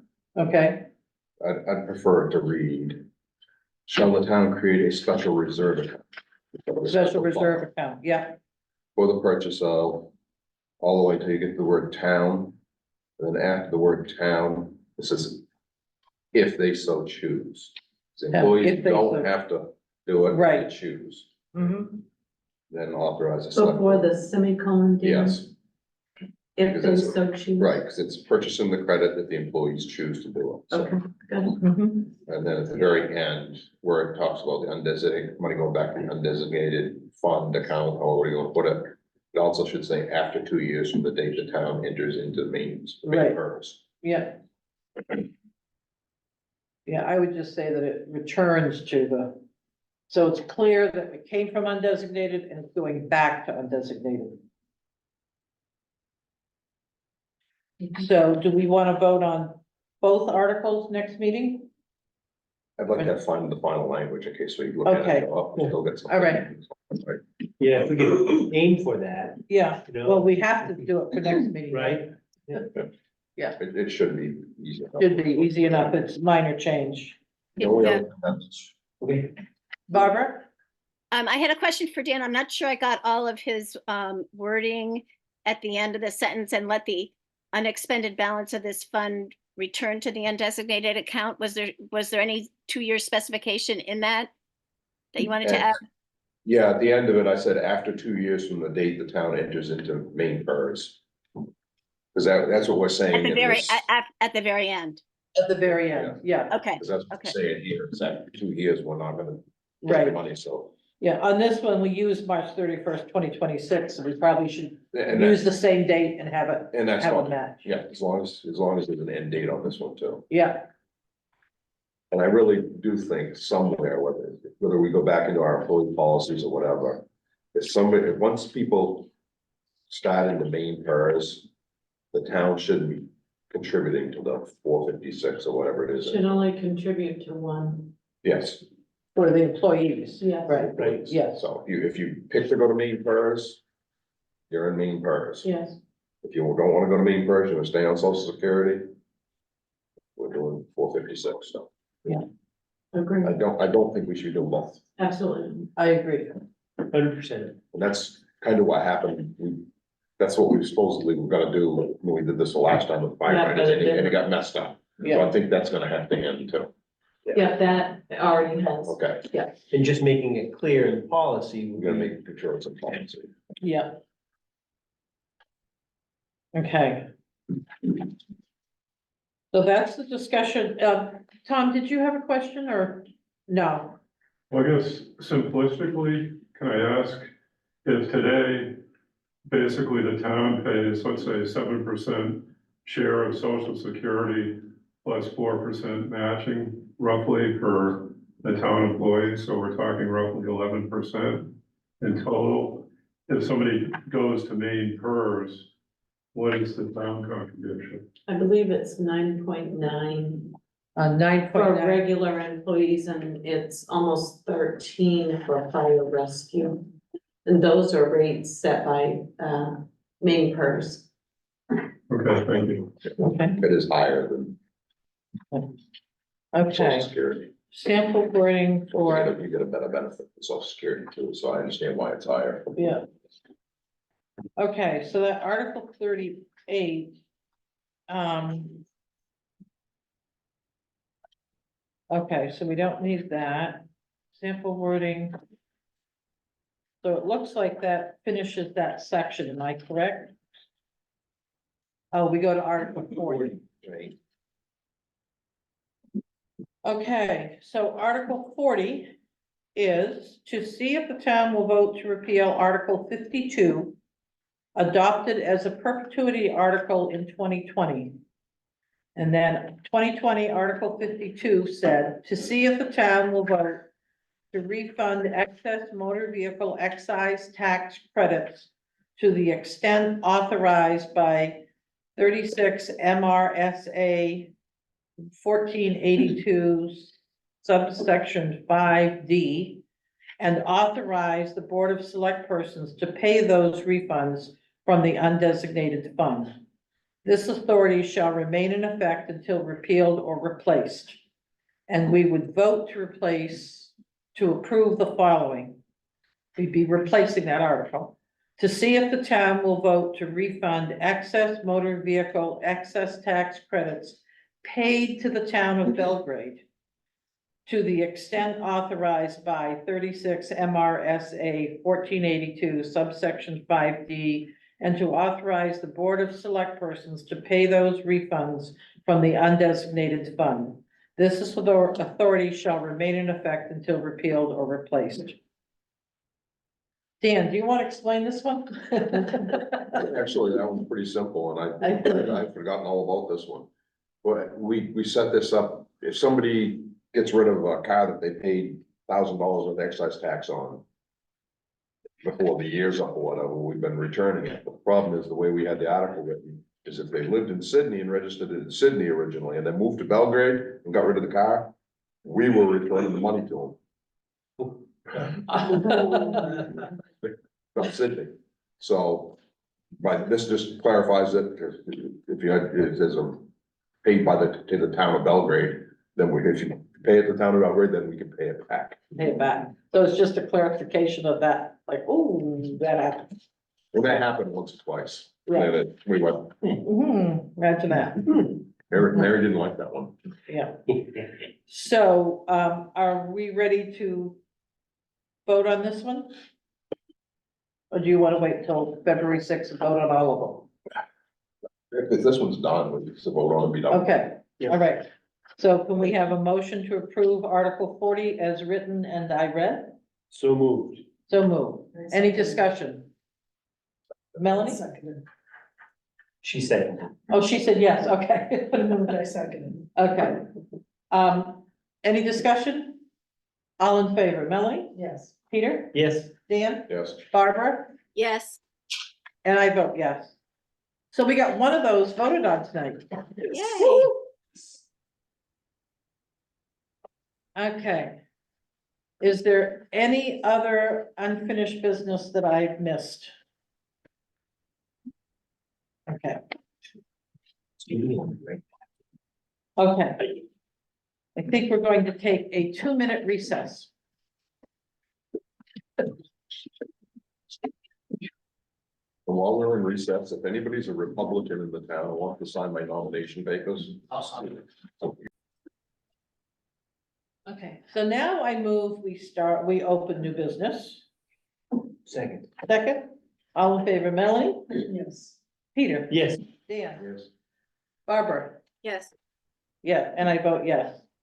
Okay, so the first thing, we're under appointments and resignations. The first one, we have the resignation of Gail Barica, if I'm pronouncing her name, resignation from the Senior Resource Committee. And she writes, just a note to advise of my withdrawal from the Senior Resource Committee. I've enjoyed my time working with everyone who so generously gives their time and energy. If my health were better, I would gladly give greater energy to the group, but working nearly full-time and with great demands of me this past month, I'm just not able to devote a fair amount of time to this group. Thank you, Mary. This was addressed to Mary. For your efforts, you do a tremendous job keeping all the details together and taking on a large share of the work. I'll keep posted of the events of the committee, and I know I'll enjoy participating in some. I especially like the Christmas gathering and getting together with everyone. Wishing everyone a happy and healthy upcoming year, Gail Barica. So, I move we accept her, resignation with regret and send her, do we send a certificate as well? Second. Okay, seconded by Melanie. Any discussion? All in favor, Melanie? Yes. Peter? Yes. Dan? Yes. Barbara? Yes. And I vote yes. Okay, so the second resignation we have The is, second one, you better not appoint before you can resign. oh. There's a point there. So let's first do appointment of, so we're approving the appointment. Am I doing the wording correctly? Yes. So we're approving the appointment of Jeff Worthing as Animal Control Officer from January 1st of 2024 to February 8th of 2024. So do we do these appointments before we have a contract? I'm sorry? We don't generally do the appointments without a contract. Once we appoint, then we would have, that person come in and do the only thing on the contract right now that's in question is the pay. The contract, the verbiage itself has been approved by legal counsel. Yeah, I'm okay with that. But generally, we don't appoint without a contract. So we're kind of putting the cart before the horse. They need to agree to a contract before we appoint them to the position. Makes sense to me. Hmm? Makes sense to me. Okay, so do we need to go to the contract, which is a discussion later on? First, I would say probably before we do the appointments. okay, Okay. all right. If Where's we're in that? agreement on that, then we'll slide over to I think the back the next to last section, under blue in my book. I don't know if everyone has the same color. Oh, no, we have different colors. We do, mine's red. Okay, so in our packet here, we have we have a copy of the contract. We have the budget page. Sure. His Sure, contract Lisa, do agreement. you have these that we're going over right now? No. I do not know. I'll make copies.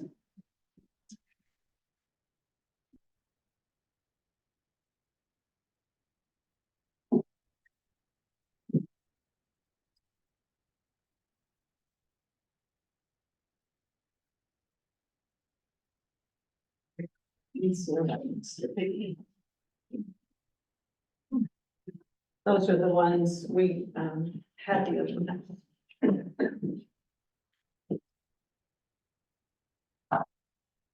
Okay, I think Lauren had Yeah. copies. Oh, I just gave them mine. okay. All right, so, do I need to read the contract into the record? I'm thinking the answer is yes, but I don't know. I think it probably is, Dan. Okay, so the first one is the Town of Belgrade Contract Agreement for Animal Control Officer, parentheses, ACO, January 1st, 2024 to February 8th, 2024. Jeff Worthing has been appointed as the Animal Control Officer for the Town of Belgrade. As such, he agrees to obtain and maintain her certification as an animal control officer and comply with all applicable federal, state, and local statutes, laws, rules, regulations, codes, ordinances, orders, and resolution in the performance of her duties. The term of employment runs from January 1st, 2024 through February 8th, 2024. Pursuant to our agreement, the Town of Belgrade will compensate the animal control officer at $100 weekly for her services and will reimburse any mileage at the existing state rate accumulated in the performance of her duties. In addition, the animal control officer will receive additional pay at the rate of $18 per hour plus mileage at the existing state rate beyond 2 hours for any extenuating circumstances involving duties as animal control officer in the Town of Belgrade. Parentheses, dog warrants that he issues for any time spent in court cases involving his duties as animal control officer for the Town of Belgrade, and in cases of extraordinary circumstances, for example, animal hoarding, where the time involved goes well beyond the normal complaint, close parentheses. No extraordinary cases require town manager review and approval for payment. The animal control officer is to turn to his, turn in his ACO work log the first Monday of each week by 9 a.m., which will include all calls he received and the action he did on each call. Also, the work log will report all mileage owed and any extra work which required additional pay at the rate of $18 an hour as explained above. The town will also pay its share of the animal control officer's training costs as divided among the towns that he is under contract with for his ACO services. It is up to the animal control officer keep track of his training requirements and costs to each town. The ACO work log can be faxed to the treasurer at 495-2742, can be emailed to the treasurer at treasurer@townofbelgrade.com, or dropped off in the payroll box located on the back door of the town office. Note, all ACO log work must be at the town office by 9 AM each Monday, or no payment will be made that week.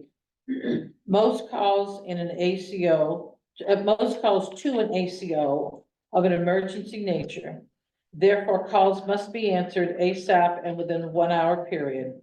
It is the responsibility of the ACO to have the town provided cellular phone to answer all calls, as response time is very important to all involved. The animal control officer must have a backup ACO to handle his or her calls when he or she is not available. The ACO has access to and is responsible for the equipment provided, see attached list. The ACO must also enforce Maine animal welfare laws and regulations, such as but not limited to Title VII, Part 9, Chapter 717, 719, 720, and 721. All persons acknowledge and understand that this agreement becomes null and void if the proposed budget for the animal control is not approved by the legislative body of the town of Belgrade at their annual or any duly scheduled special town meeting. Either party by written notice may cancel this agreement following due process is outlined in the town of Belgrade's employee guidelines. The ACO position is a contracted appointment that is required by state statute. Therefore, the ACO is appointed yearly by the town manager. Any written complaint received by the town of Belgrade dealing with the ACO will be given to the town manager, who will notify the ACO the same day the complaint is received by the town. The town manager will investigate all written complaints and report her findings to the select board and the ACO for review and action. The above agreement has been examined and is understood by signature space, and it's dated, signed by Lorna Nichols and by, in this case, Jeff Worthing, Animal Control Officer.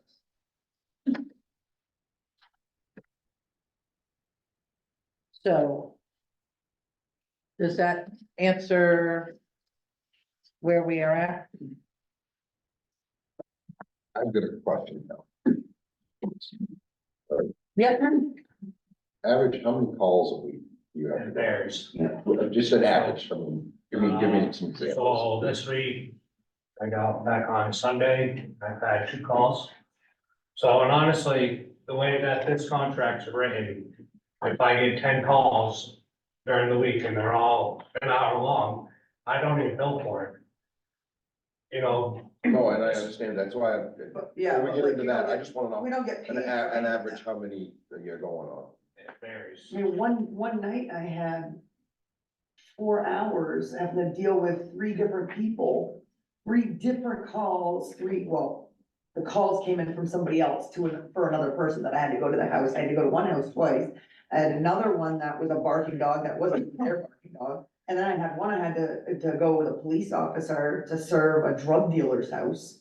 So, yeah, and so, you know, anxiety levels are like excruciatingly high at the same time, and because none of those calls were over 2 hours, all that time was basically just that, so I've gotta be on call 24/7, 7 days a week, and the only thing that we're getting is $100. That's it. Okay, $87 a week. Well, yeah, after taxes, $800, but still, I mean, I know I don't have time to just run around for free, you know, it's just not, you know. And the other thing is, my concern is that I've looked around other towns and all of those towns have like a time that they're available till like 8 o'clock. That's an average what I see. But for some reason, we're 24/7, so somebody could call us at 3 o'clock in the morning and I gotta answer it within an hour. Well, I don't know how these towns are getting away with it, it's state statute that you have to have, Yeah. I don't know. 24/7 state statute. so. Yeah. So. Yeah, it's right up on their They website. have to have somebody else to cover them for them when their normal person isn't going, because they have to have coverage, Yeah, they're required. yeah, cause I mean, I've gotten calls all the way at 4:30 in the morning. And I believe it states in here, that the town manager makes the appointment. I have my municipal hand to go, And the select board makes the point, it's not the town manager. I checked with legal counsel. Phil said that I make the appointment. Every municipality is required to appoint one or more animal control officers. The clerk is required to notify the commissioner, blah, blah, blah. Although the law doesn't expressly state that the municipal officers make the appointment, that is how it is interpreted. But when you have a town manager form of government, it's the town manager. We have a select board goes under the town manager as administrator. There's no change in here in the municipal handbook that says under a different type of government. So the select board does the appointments, we always have, and will continue to do so, that's our job.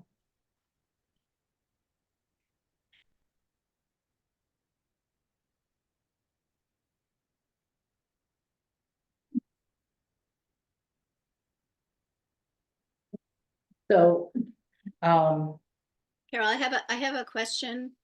yes, My question is concerning, the logs and, if the, if the logs, if we have the logs, then there's verification of the number of calls and it's not just anecdotal. So I'm just wondering, if we have current logs. The last logs I've seen were from June. okay, so, this is what we're looking at, it's the log of calls from January. First one, January 7th of 2023, and the last one on this page is June 3rd of 2023. So Does not have the other month's log on here. that is correct, because so I've stopped doing the logs. So none of my calls that I've been dealing with is I'm not gonna give the town my time for free. And then, sorry, and then sit there and do logs an hour after every call.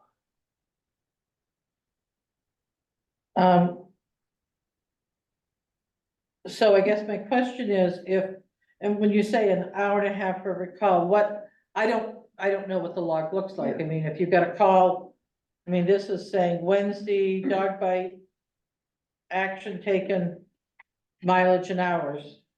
Yeah. And I mean, we that's- looked at this and there were 40, have I got the hours right? Basically, in 5 months, there were 48 and a half hours, which is about 10 hours a month, based on this information. And that's all free time.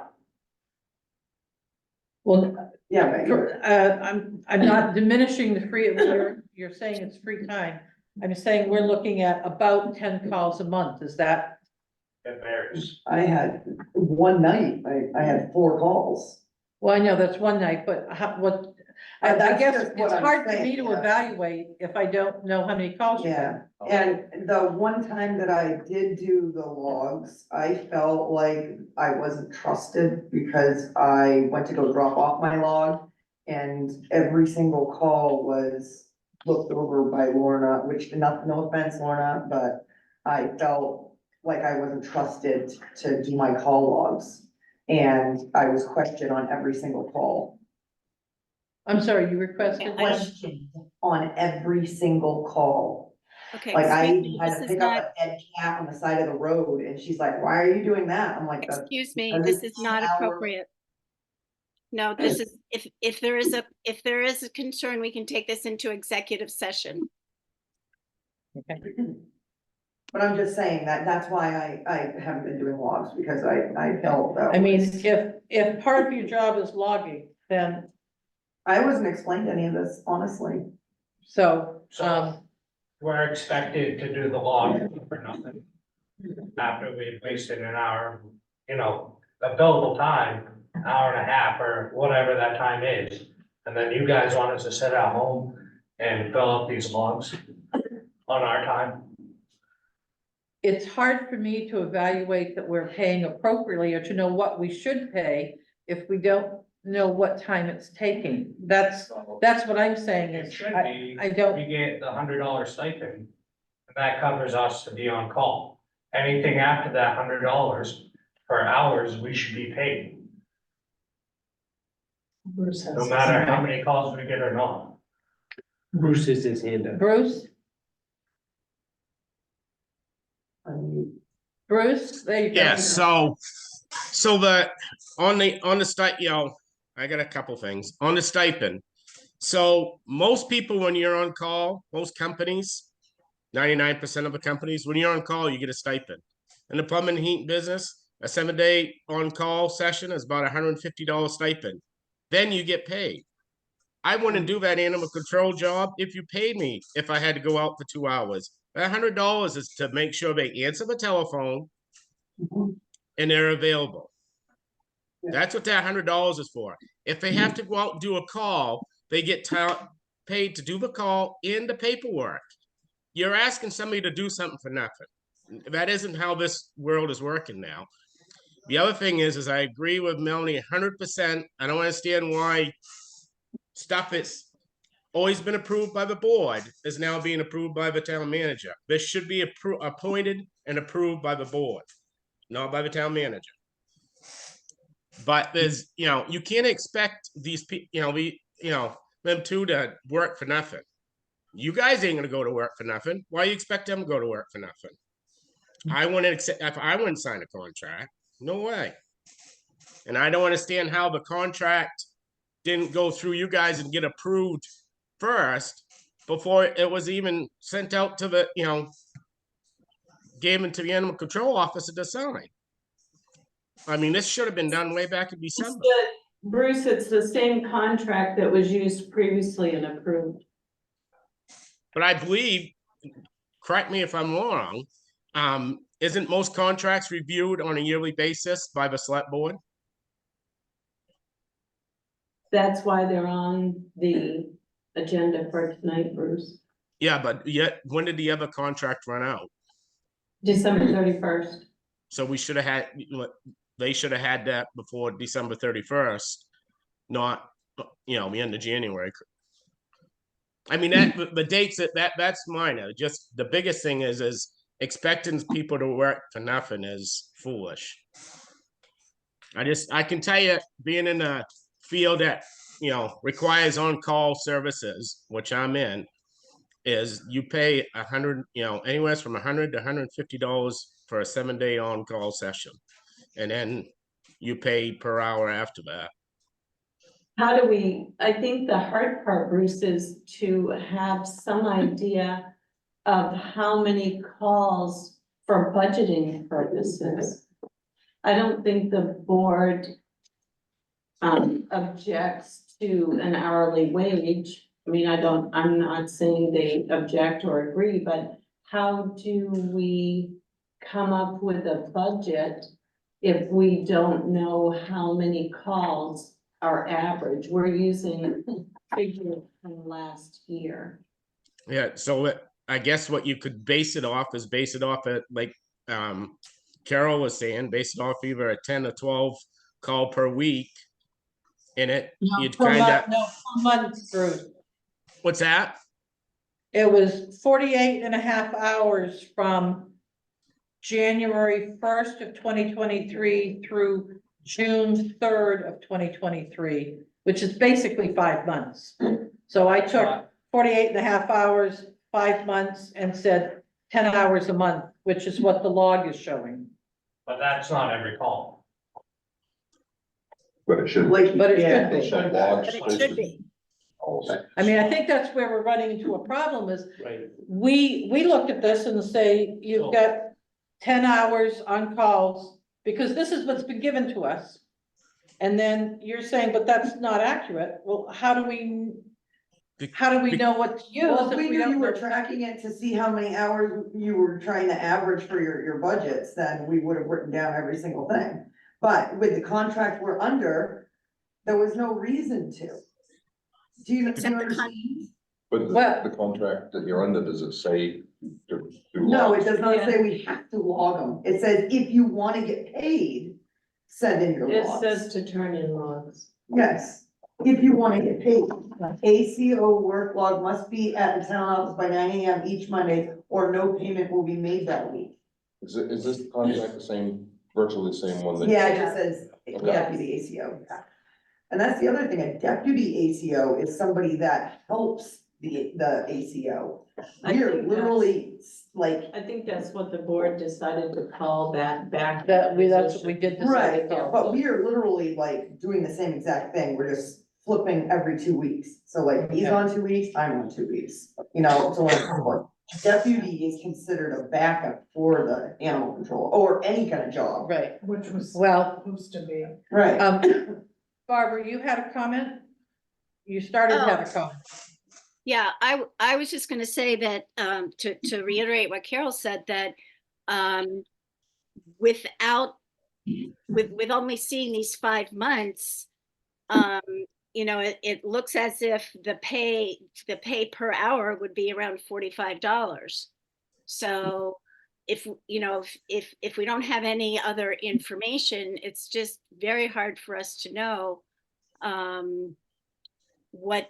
how the stipend actually works out, in terms of pay. So it's really important to have the logs, and that's why it's in the contract, so that we can keep track and know if we're paying ACOs fairly. So you want the ACOs to do paperwork for free and do the call for free. So if they go out and they're out on a call, it takes them an hour, and then they have to come back and they got another hour doing paperwork. But why does it doesn't look like it takes an hour. The I categories haven't are seen what date, their logs are, so. date, name, issue at hand, action taken, mileage, and hours. I mean, it looks like it would take, 5 or 10 minutes to fill that out, and that way we would know how much time was spent on each call. But me as a taxpayer, me as a business person, I'm basically stating that if you're an on-call service, a stipend is you get paid for, a stipend to be there for the call. The fire department does it. The animal control should do it. It's a stipend. It's to make sure that somebody's there to answer the call. So the fire department, the on-call, the firefighters get paid a stipend to be on In the call? summertime, if we take a weekend, yes, we get a stipend. Whether But- there's a call or not. Whether there's a call or not, and then plus we get paid the call to go do the call on top of that. And that was approved by the taxpayers. That's a nominal, isn't it? A What's that? nominal. I was No, asking, it's, I don't know. I can't remember, what is it, Bruce, 100 or 150? It's 150 for a weekend. For a weekend. For a weekend? Okay, So it's 250 for a holiday weekend. I did Christmas and Thanksgiving. I mean, I'm not, I want to make sure we pay fairly, but it's hard to know how to do it if we don't have accurate information. So how do you guys adjust for all the fire calls that come in? I don't know, because I don't know. Oh, Do you know, Dan? The fire chief budgets based on whatever they anticipate for calls. Like, we can't budget, we don't know how many calls, average, how many calls we get. Oh, so there's gonna be weeks where we don't get anything, just as a fire department, there's gonna be weeks where we're gonna get slammed. So what you do is you how the fire department bases their budget on payroll is we take figure a large amount of calls and we budget for that large amount of calls. If we don't use that money on a large amount of calls, then our payroll's less. Like this year, we barely squeaked by on our payroll. So it's fairly something easy. I mean, you figure if they're averaging 10 calls a week, we'll say average 10 calls a week. I mean, Jeff and them can answer that. 10 calls a month is what we have for documentation. Right. You're but they saying can- 10 calls a week, we're saying 10 calls a month is based off the log. Right. What I'm saying is they should be able, You're saying what we're seeing in the log, that if they didn't put everything down, then that may not be I've only correct. been on since August, so you can't go by mine. I'm sorry? I've only been on since August, Yeah, so none of mine are on there. And there's some right, but months- did you do any logs? Yes, And how many logs did you do? I mean, I've done two, and that was only because the first one I already explained to you guys. And the second one I did because we were told that we weren't gonna get paid anything if we didn't send it in. Which is what your contract says, is you need to send in logs, right? Yeah, it does. It does not say we have to, it says if we wanna get paid. No, it doesn't say that. It says ACO the animal log must control be officer is to turn in his or her work logs the first Monday of each week, period. That's what the contract says.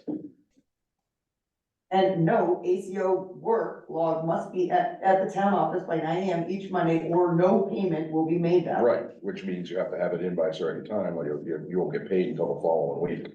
Right, You still have to turn in a So, log, if we don't wanna turn in a log then you for don't. working for free anyways, then, but you know what I mean, Yeah, like, but if, again, if there's no it's the payment. contract. Yeah. Unfortunately. Well, if I'm gonna get critiqued every single time I bring my log in, I'm not gonna do it. I'm sorry. I think. That's like my boss sitting there and saying, you're not Excuse doing your me, job. not appropriate for a public meeting. How is that not appropriate? This contract should be. I've talked to the people that need to be talked to, and I get nothing back. This So- needs to go and be a discussion in executive It's session. already Because been. we're talking It goes personnel. nowhere, sorry. So, So is that gonna be tonight? will that be tonight? No, we won't be tonight. So I'm still not signing this until we sit down in executive session. And you guys have logs from when you guys used to pay the ACO, when Trish used to do it, which it was just, what, not last year, but the year before, or right? Trish was doing it. But anyway, she did logs, can't you base it off of that? When she actually got paid, because she had a different contract. And she was paid hourly. It could be a starting point. You can't, I don't, That's how my company, LL Bean, does it. They base it off 3 years, not just what they're seeing in the last 6 months. Well, and I have to say, you know, the reason why we brought the ACO contract forward, I did 2 years ago, was because we had an ACO who would leave and there was never coverage and not notice anyone that they were gone. So then the person, and essentially they said, for when I get paid, I don't care. The second person came on and she got done because of what they get paid, what they're required to do, and what they were getting paid. So that's why we were revamping this contract. And I wasn't under the impression that when we did this one, that this was final. I thought we were still a work in progress because we want it to be fair from the town standpoint and also from the folks that are doing the job. So, this benefits one party, not both parties. well, and the hardest part is that there's no set pay for ACO across the state. I think we do have in the package what different towns are paying. Yeah, it varies like that. And it varies, it does.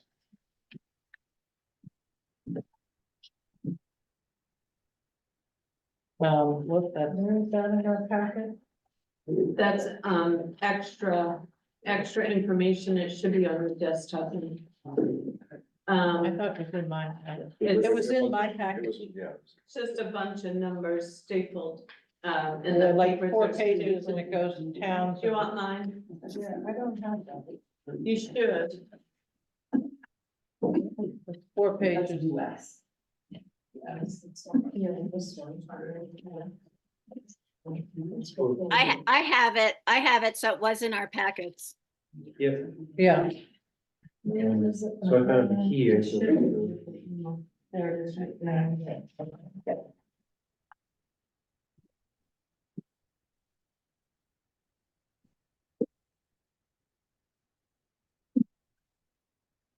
Yeah, because the numbers are all, like Benton, population of around 3,000 people. it's Stipends $3,600. $3,600. That's what they get paid. Get a harpswell.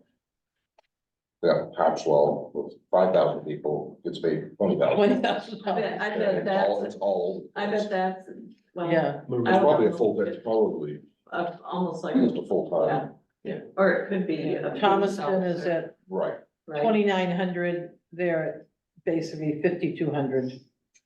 I mean, it is all over the place. Yeah. Thomaston for around 3,000 people is $5,000 for the stipend. So Sydney does an annual salary of $23.40 and then a $15 hourly rate. I assume that's based on call volumes.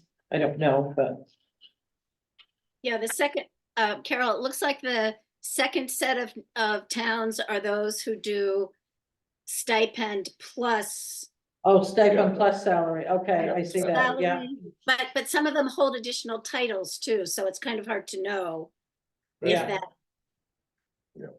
yeah, how that works. how it all works out.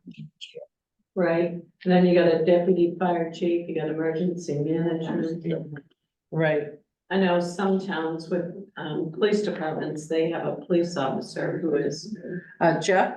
So, town of Sydney, the ACO, every dog that's late on registrations, the $25 late fee, she gets a portion of that. Okay, And that could be, That's- every town does it Every differently. town's gonna be able. every town, we do, I mean, you go. I mean, it's all over the place. Yeah, see, Augusta. And usually- I believe that any fines that are paid need to go into the expenses of the animal control department. I think that, I saw that somewhere. Going to the expenses or the revenue? Sorry, the revenue. But they can't be used for they can't be used for other things than animal Things. control. Whether it's, and I think it's, stipends can also be covered with that. I So don't have that Oakland, documentation with me, yeah. sorry. Oakland is 6,000 for a stipend. So our stipend this year is what, 5,700? 700, for that's Or just wage. That's what's in the budget, right? Right. Yeah. Like it'd be, well, $5,200. Oh, yeah. Well, no, and then benefits 500, But 2024, it's 57. 57. Yeah, well, Yes, that may be because you have to include if you're paying the social security and everything. Social Security with that, That's yeah. That adds to. It's a little extra to cover, anything that would have to be paid hourly, Hmm, like extenuating. Right. Oh, to allow it. Yeah, things like Go that. 2 hours. If you're at court or whatever. So no, pardon me. Yes, Peter. So I had a question just to sort of help me understand, historically, have we looked at the animal control officer position as a stipend only position? I think that's how it's been paid previously. I don't know the history. So then I think the crux of the matter for the part of what's come up tonight is, should we consider a shift to stipend, plus, like these other towns that are in the second part? Well, and that's what we tried to do. That's why we did increase it from what it used to be. It used to be a lower stipend. Yeah, it used to be And like now we've added. 42, 31 and 21. I'm more than happy. I would prefer the $100 to cover answering phone calls and not having to go anyplace. So if you get phone calls during that week, you have to answer them as part of your stipend. I honestly think once you leave your house, you should be paid. You know, and I'm more than willing to look at that instead of having that 2 hour. You know, and that's what we had talked about last time. We wanted to see how we were gonna make out when we changed the Right. contract this last time. And it just, So sounds- we're talking about changing the budget, so can we do that at this point? yeah. We can. Dan, if you're talking about going to stipend plus hourly, Because, I think it's still low enough that it could be absorbed in the town office budget.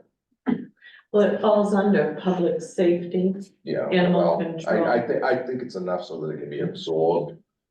Well, don't, I mean, we haven't printed final anything, so we, No, you still could, you still. But it's a could change question it if of- you As wanted. long as it isn't part of something that's already been put out for secret ballot.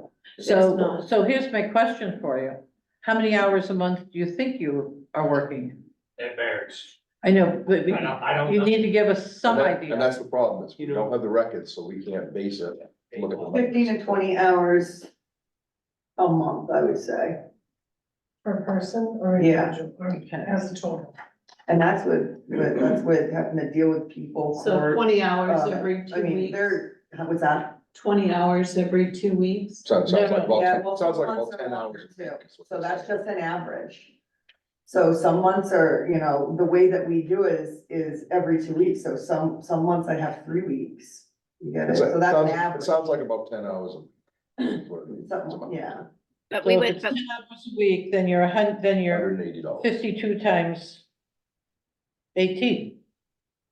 No, I'm sorry, that's right. Now, if we go to a stipend plus hourly, could the hourly be 15 instead of 18 hourly, because you will be getting paid all that time? Well, at $18 an hour, if you're figuring you have 10 hours a week, is $180 a week. Times 52 weeks, Correct.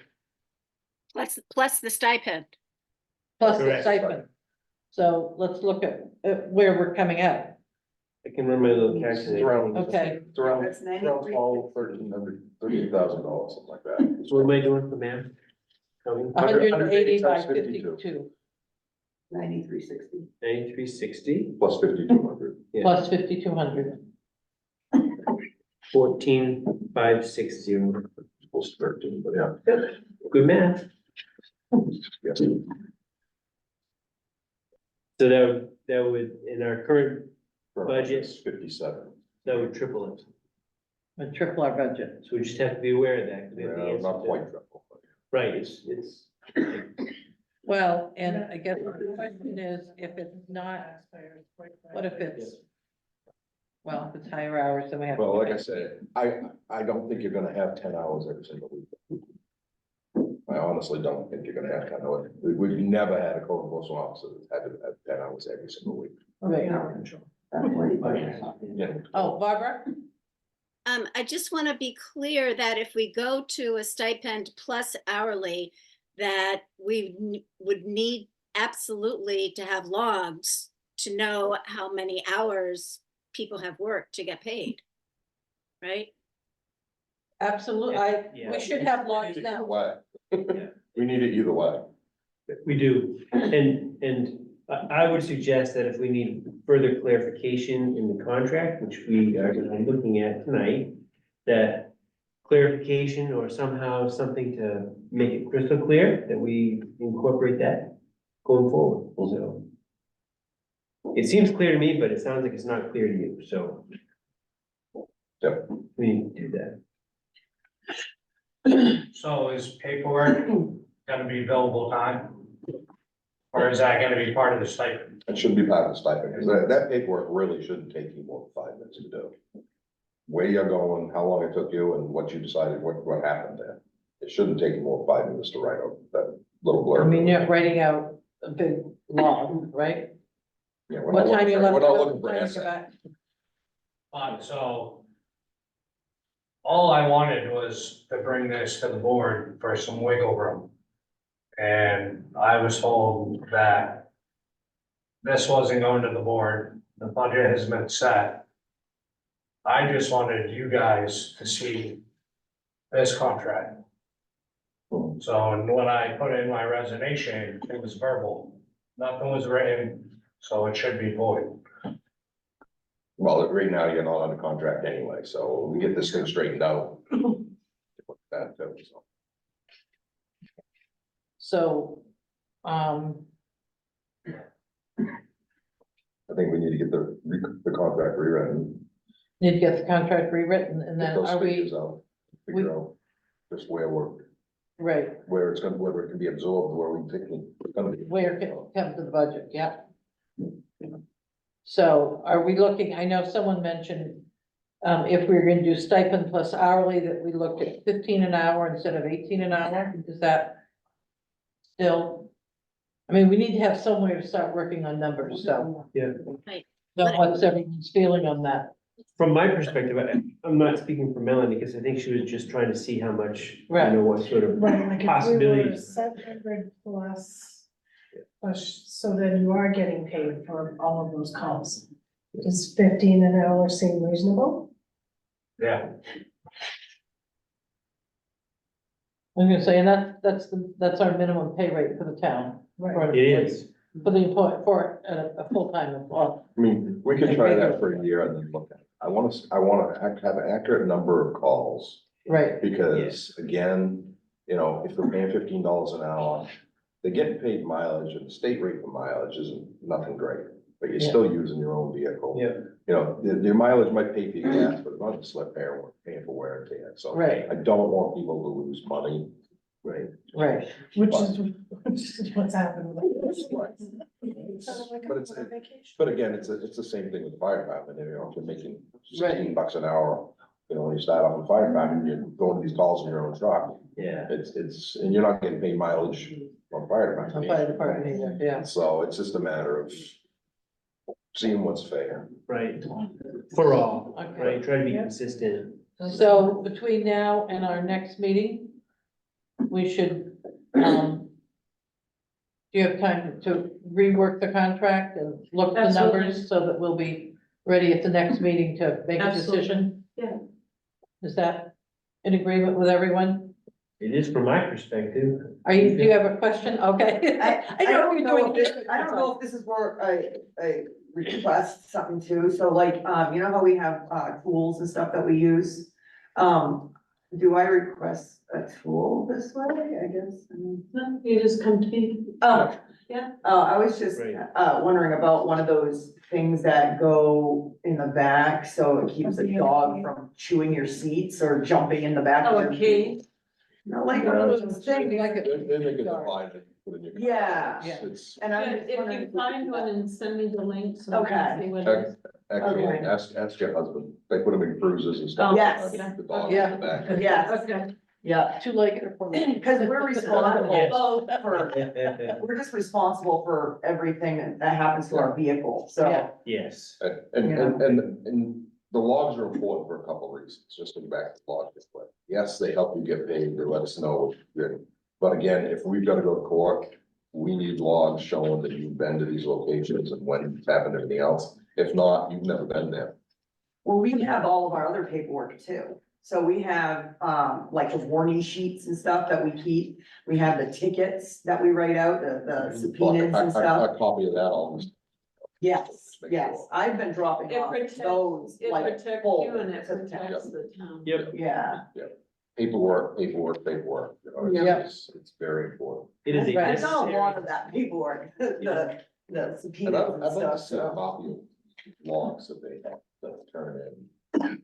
To see how. The copies are. activity log. Yes, Yeah, pretty simple. I think it's pretty simple, but I'd It like to, is. can you give us a copy of that when we can do Also, I had to do a kennel, that certification. A kennel certification, and, I was kind of like made aware because it was my week and he had, it wasn't his week and he was supposed to do it, but anyways, I took it over, it didn't matter. So the problem was that I didn't get the correct paperwork and I felt dumb going into this kennel.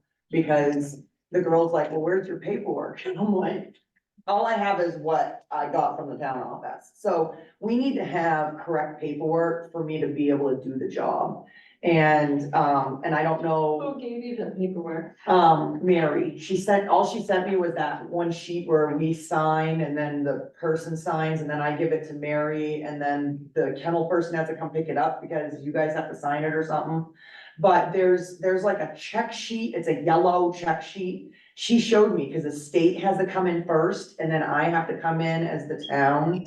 And there's a check sheet we have to go by and I didn't have it. So I couldn't even do any of that information. Have you If seen you guys that? need. I wasn't aware of it. I had no idea you had a. Jeff, have you seen the paperwork she's talking about? I get my own paperwork. So, No, but I mean, have you seen the form she's talking about?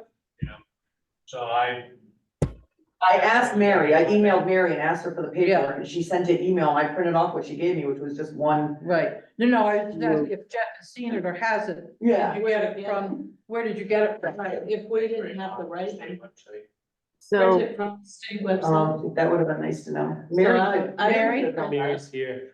Mary?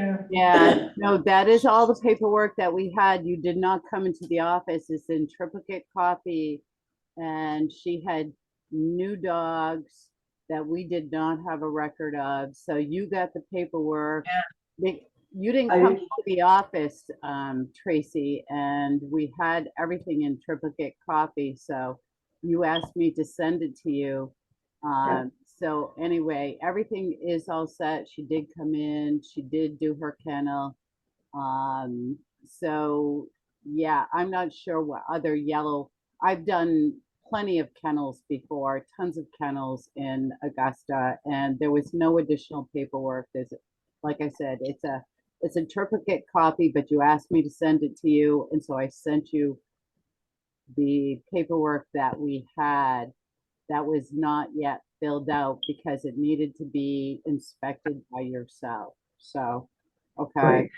It's Yeah. basically an inspection sheet, Yeah, so Jeff, can you get a copy of that? It's free. Yeah. Mary, so she can look at it. yeah, and we can talk. well, I can make copies of it, so I have to do it again. You have them here, right? Yes, we Mary? have that, we have them there. The kennel is done. All I Yeah. did, because Tracy asked for me to send it to her electronically. So it wasn't triplicate. It wasn't in triplicate and the dogs were not all listed because, the, I didn't list any dogs because there was nothing that asked for the list of dogs. yeah, there is. Okay. a list- there is a list of dogs. Yeah, let's Let's get do it. it. Yeah, I'm just saying, in the Yep. future, can I have paperwork that I need? That's all I I'm think the asking. answer is yes. Yeah, thank you. Yep. So are we ready for a motion on this? Have we made, no, we haven't made them. I think we were gonna get. We're ready. somebody We're together. more than ready. Right, so Okay, make a motion that we rework the animal control contracts and bring them back to the next meeting. We'll update who does the appointments, update the requirements, the stipend, the hourly fee, or the hourly wage, and bring that to the board at the next meeting, so the board can approve the contract. And once the contract is approved, that will go to you folks to see if you want to sign it. And then we'll do the appointment after that. And that's a jumble one. Step one. And can we take on these contracts and just say, make both of them co, patrol officers? Because they're both doing the same thing. I was gonna say, I Are think you that doing no your one, certification yet, Tracy? I just figured out how to get on there. It was a confusion thing with the whole training, so Lorna finally, I sent her a picture of the page that I needed and she figured it out for me, so she finally got me the sign-on stuff, so now I've been able to get in and do it. Jeff, you Okay, need to but- do your continuing education, What's that? because right now you're not certified through the state. So I, I got a notice in the mail yeah, I. from the state. So, We can discuss it another time. Thank you. I think we have a motion on the floor. What? So a motion on the floor. So Lorna, I know that there was a longer motion, right? Yes. I'm willing to second. I just wanted to make sure you were able to capture that. I got the highlights, so I can fill in All right. anything. I'll second. Okay, I got it. Okay, any discussion on the motion? Okay, all in favor, Melanie, Yes. Peter, Yes. Dan, Yes. Barbara, Yes, and I'll vote yes, so that's fine. Okay, so we'll get it together and have it back for the next meeting, which will be February 6th. Okay. Right, now, where are we? Phil, you've been so patiently sitting there. Thank you. Things have to be done. So. What? Oh, okay. That's all right, so, this is the cemetery ordinance. Good night. Good night. Thank you. Thank you. Um.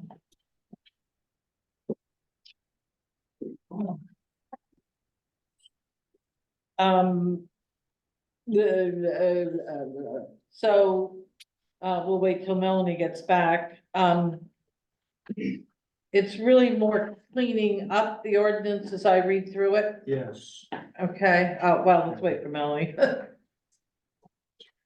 And just to remind you, Laura, too, when you redo those contracts and stuff, you have to bring back the appointment stuff. ACO and stuff, because you have to table them. So they don't get forgotten. Yeah, good. Very six.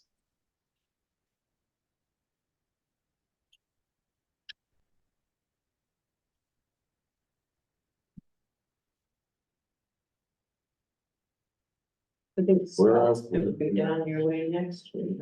Oh, yeah. Yeah. So we're skipping over a couple things there, going to the cemetery. Oh, I'm sorry. Yeah, I'll just read into the record. The property tax plan for consideration, that has been taken care of, so we do not need to do that. And Lynn Matson was on the schedule for the last meeting. He had a conflict tonight. So Lynn will be here at our next meeting with a historical plaque marker that was, the remaining piece of something goes in the village green.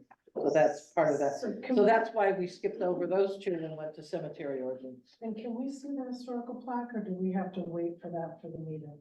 I don't have anything. I think you have to wait for the I meeting. thought there was something that had come across about it, So, just to make it in our book. So if we can see that, so that we don't have a blank page, just an empty okay. spot over. Okay. All right, so, can you sort of talk us through, instead of reading through 13 or 14 pages of this, where we're at? It's been, if you've read over it, it looks pretty good to me. There was just one T that was supposed to be small t instead of a capital. Other than that, we've done it, we've had several copies and I believe I have the final one. And everything looks good to me, the way it's written. One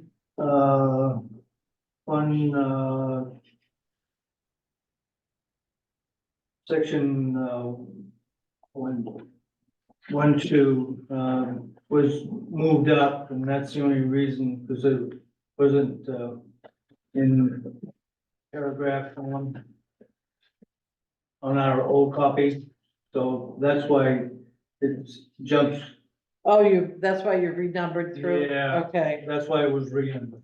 And that was the only, one that had to be done.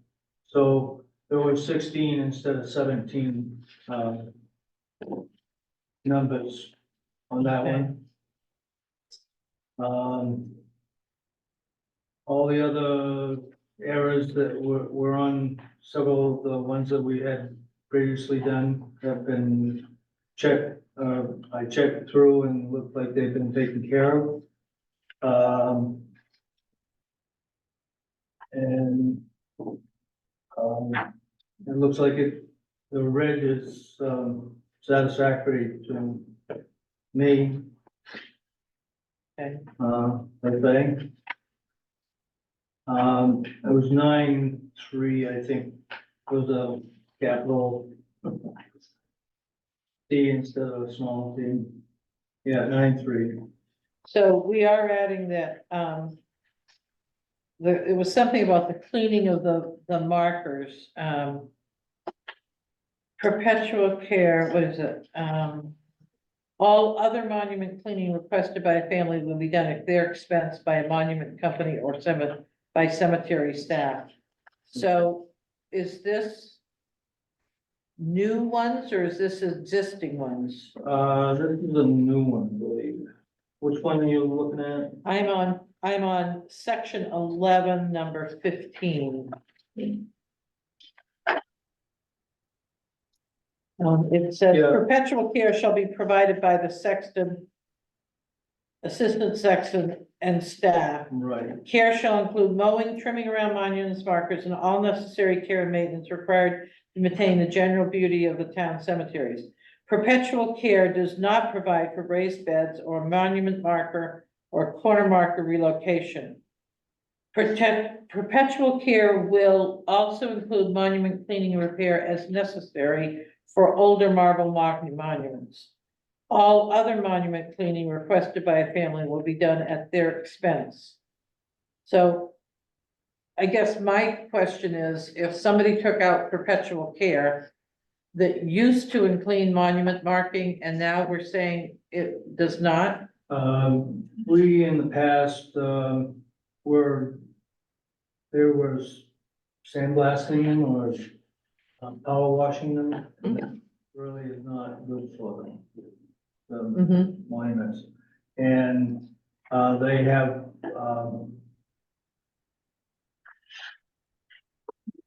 different types of, soaps that, work just as well without, doing a lot of damage to the, Right. um, I guess my only question is, it sounds as though we might be taking away something that was already there. Am I interpreting that incorrectly? I think so. Really, we, in the, long or past, we used to have a company come in and, power wash them, Right. and we discontinued doing that quite a while ago, so. Barbara, you have your hand up? Well, I have a couple of questions, on, I guess it's the second page under definitions, where, it talks about these markers, like number 10, these markers may be installed only with the approval and oversight of the sexton. The next one is the sexton, the next one is the sexton or assistant sexton. So I'm just wondering why there's a distinction between assistant, the assistant can do one thing but can't do the others. Is there some reason for that? They should both be able to do that. They should both be able to do that. So then that needs to say not just sexton, but do you see where I am? 10, 11, and 12? They have just Under 10, the, 11 under the section. definitions, Yes. one okay. point on the second page. That just caught my eye that, one of them, it includes the assistant sexton, but two of them don't. So I just wanted to see if there was some reason for that. Should be both, It should be both. yeah, So sexton plus assistant. right. So that needs to be corrected on number 10 and on number 11. Yep. Okay.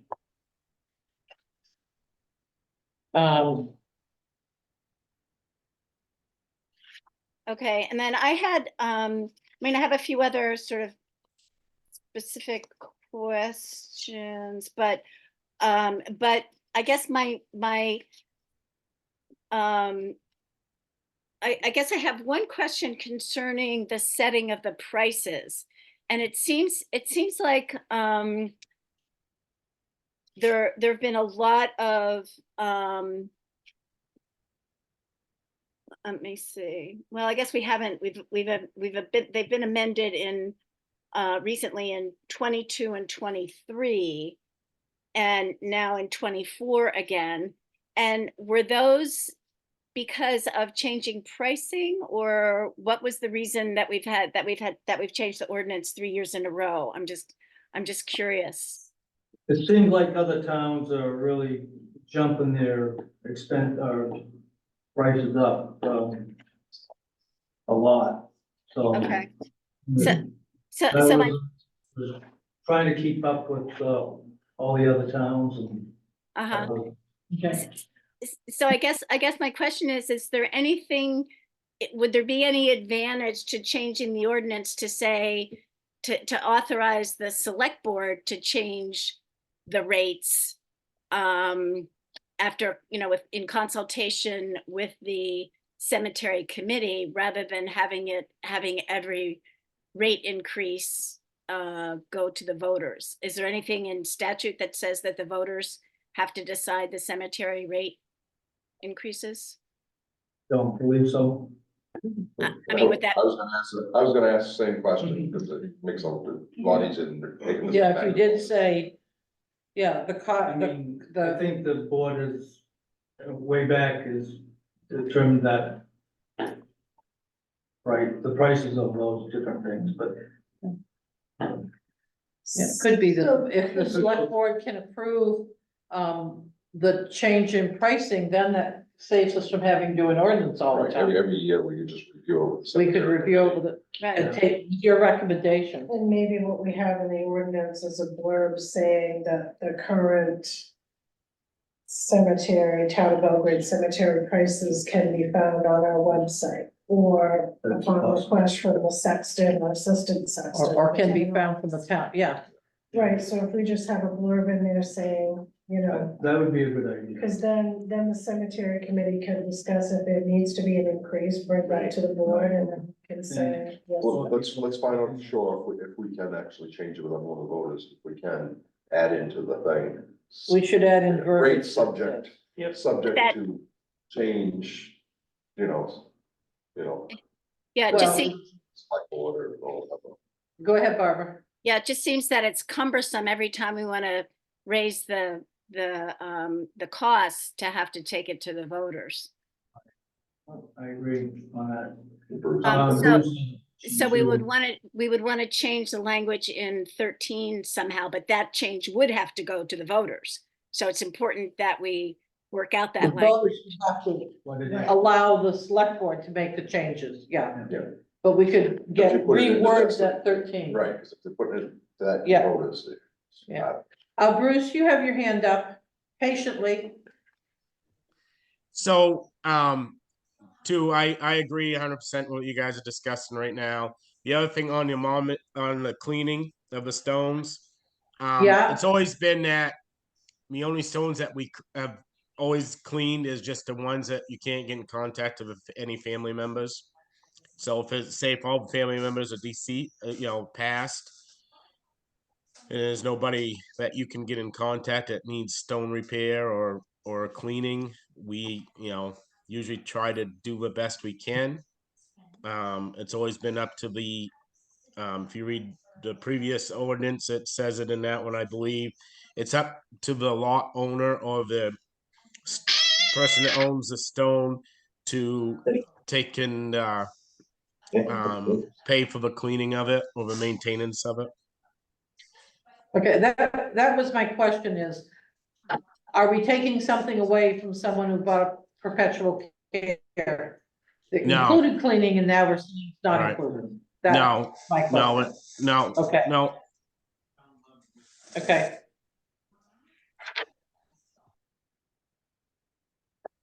Okay. So if So we, we need to make those. Yeah.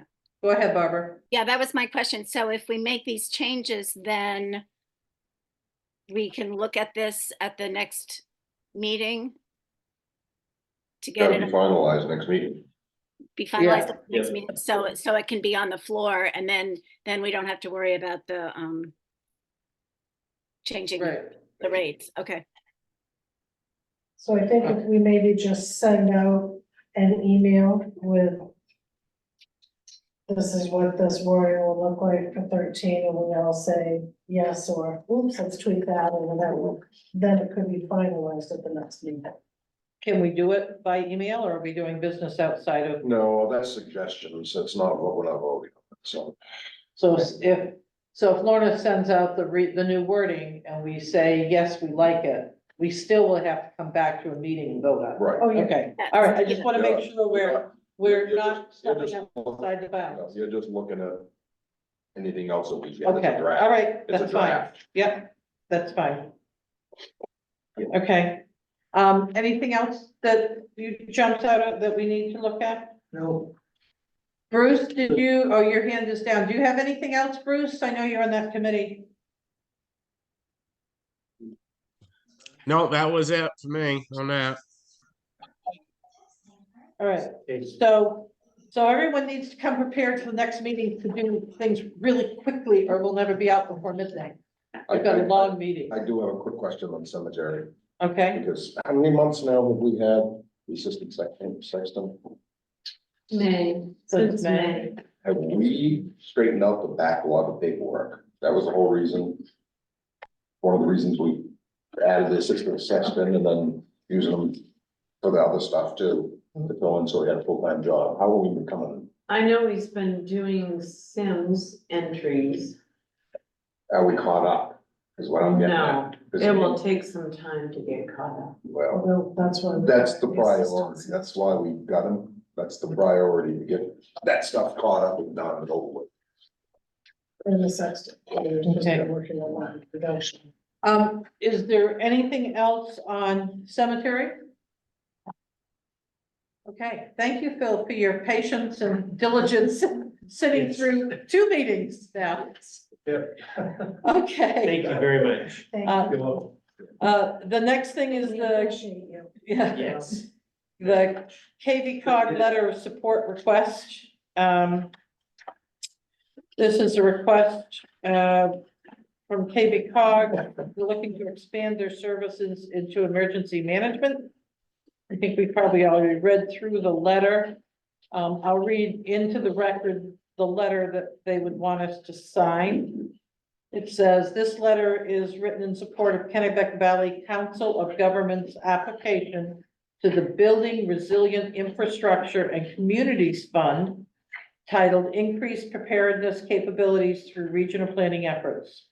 The town of Belgrade recognizes the need for emergency management planning that incorporates the whole community while simultaneously aligning municipal planning efforts with partners at the county and state level. Much of Maine is reliant on small municipal offices where employees are responsible for multiple roles or volunteers. This has left a gap in planning, leaving many critical documents outdated and unreliable. The town of Belgrade looks forward to the opportunity of extending our long partnership with KV Council of Governments into the field of emergency management. So, any thoughts on, or concerns on signing this letter?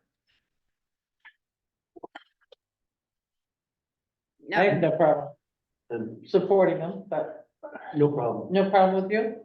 Dan is sighing, so Dan Yeah. has some. Well, it's just that when I get a letter from someplace that wants us to sign on, I actually like to have them come in and talk to us about it. What exactly are we looking at? What do they want to do? I don't want them to turn around and start increasing their membership fees for a duplicative thing that somebody else is doing, you know, so, I mean, if you want to sign on to it, fine, but I would usually like more information. there is a cover sheet that explains it. Yeah, it's, Yeah. there isn't enough information for me, Okay, but Okay, well, so, it's basically so they can apply for funding through FEMA. Right, is there a time crunch that we have to do this tonight, or can we invite KV Cog to Zoom in? They needed it last week.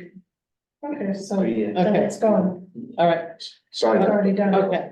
Can we have get a requests motion? like this, I just, Or I move that we sign the letter of support for, KV cog and their, emergency planning. But if they had to have the letter for last week, they've already missed the deadline. I told Matt, the executive director, that you all wouldn't be meeting before they were finishing up their paperwork for the grant application. He said to go ahead and put it before you anyway, and if you would sign it, then to send it over. He didn't to send him. it in, okay. So So you move? I move. I move, I will second that. okay. Any discussion? All in favor, Barbara? Yes, Yeah, Ann, yes. Peter, Yes. Melanie?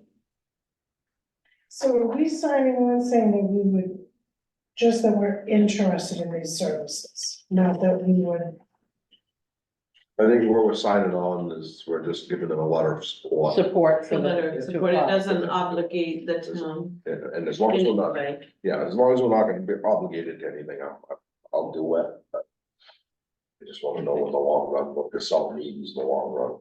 Okay. Is that a yes, Yes. Melanie? Any yes for me? So 5 yeses.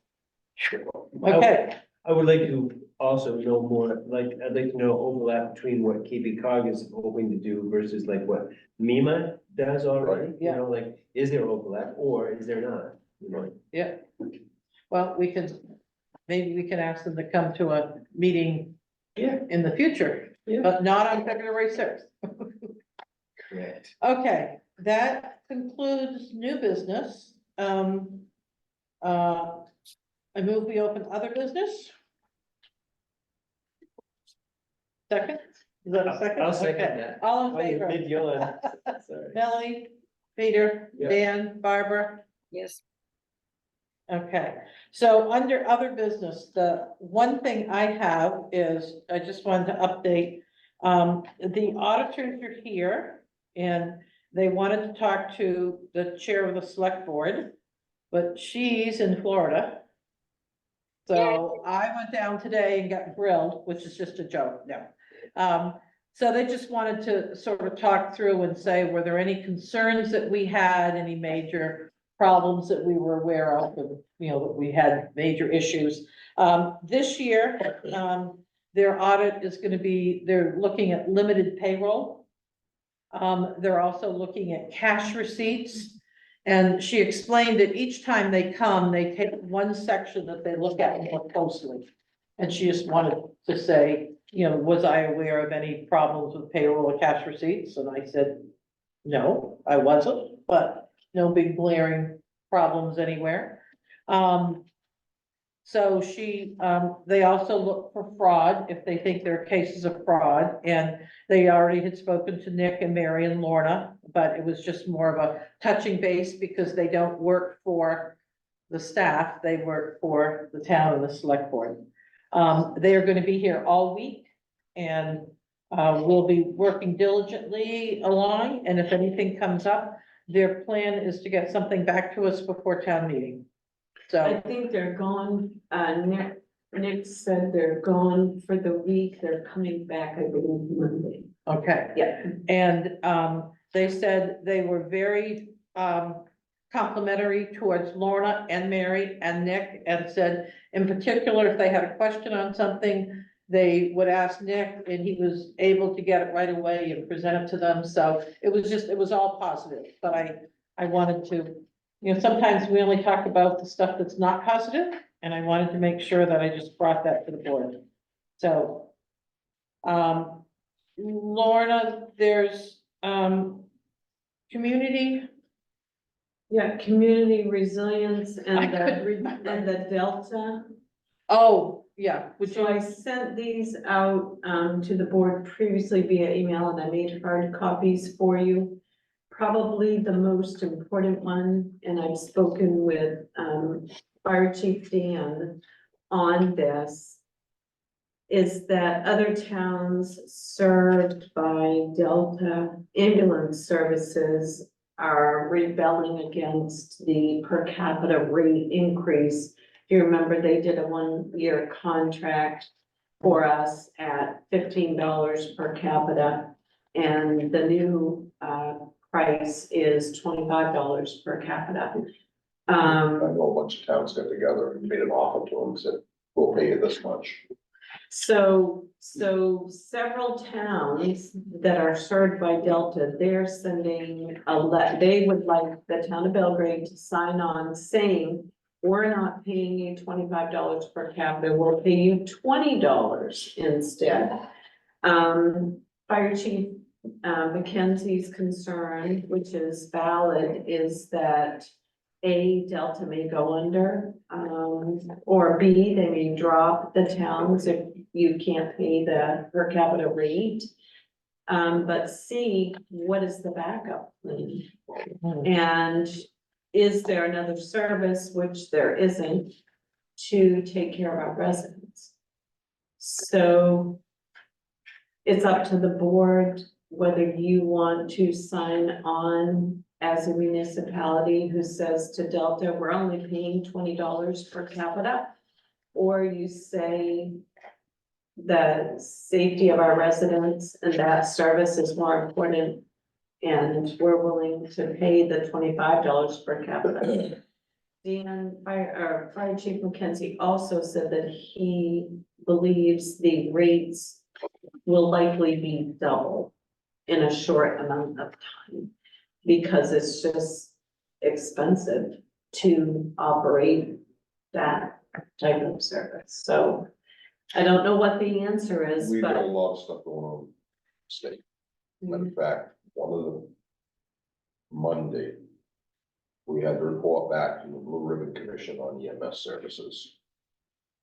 Right now, they're asking for $70 million to subsidize ambulance services. I know Oakland, I talked to Bob Nutting from Oakland, and they're one of the towns that told Delta, this is what we're operating. I don't think they're gonna go under by decreasing it $5 per capita. I think they lost a lot of transport business when Waterville started doing transport and when Winslow started doing transport. Winslow is in serious trouble right now. They have 3 or 4 ambulances, they have 1 that's running. They underestimated what it was gonna cost them, and it's driving them right into the hole, so they're not gonna do a transport service as much. So.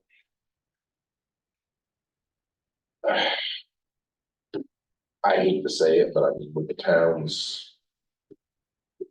If Delta doesn't accept it, they've already had 3/4 of the towns don't get together and say, this is what we're gonna pay you. well, that's what they, So I don't think Delta's gonna drop all these towns because they have nowhere else to go.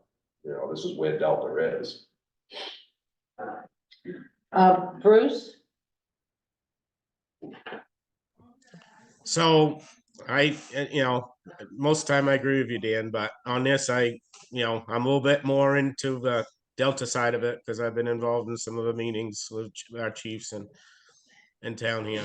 So Delta can't even afford to buy an ambulance. So all the ambulances they got are aged out.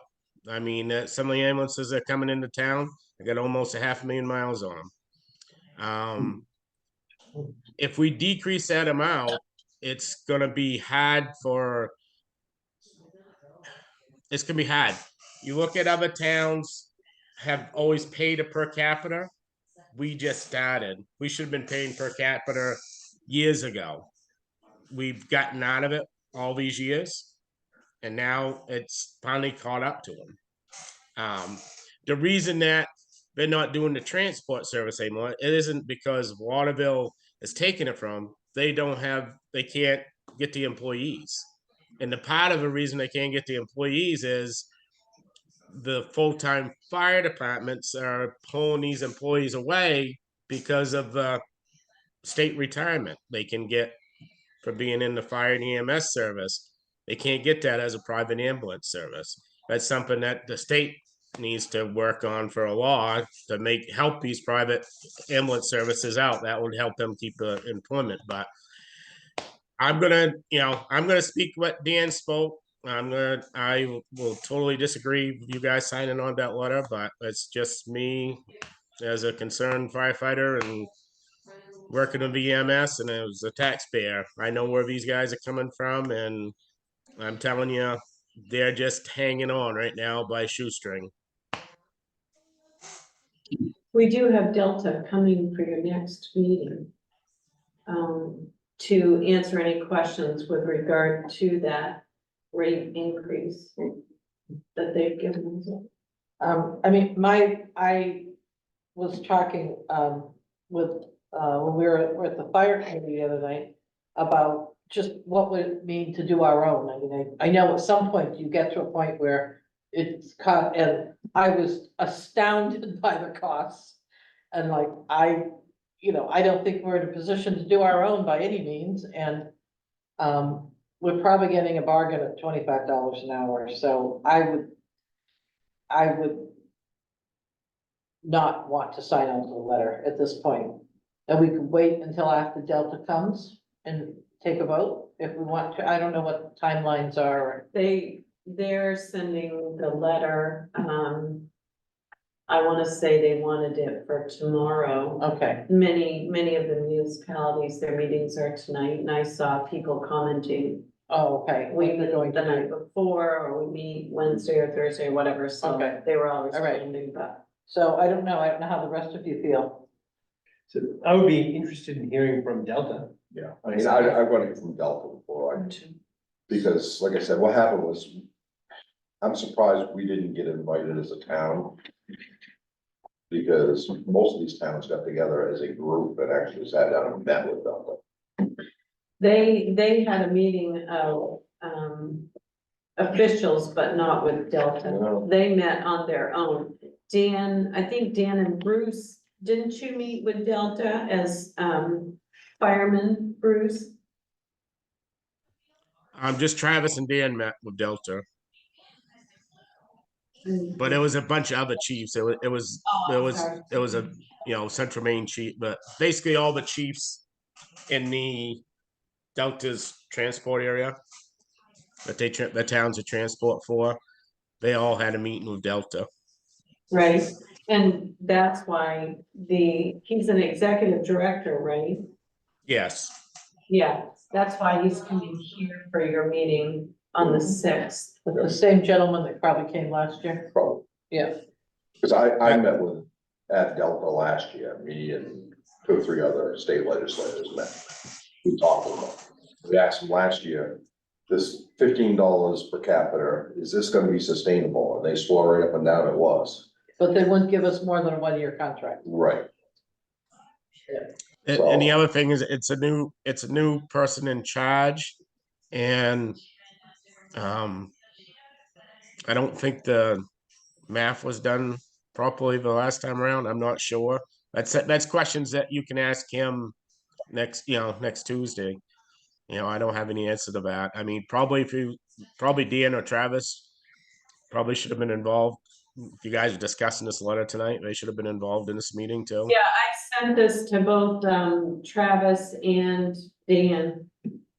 Okay. And what their recommendation was, I spoke with Dan on the phone. He called me right after I sent it, and he did not want to sign it He at did not all. want to He sign has it. real concerns.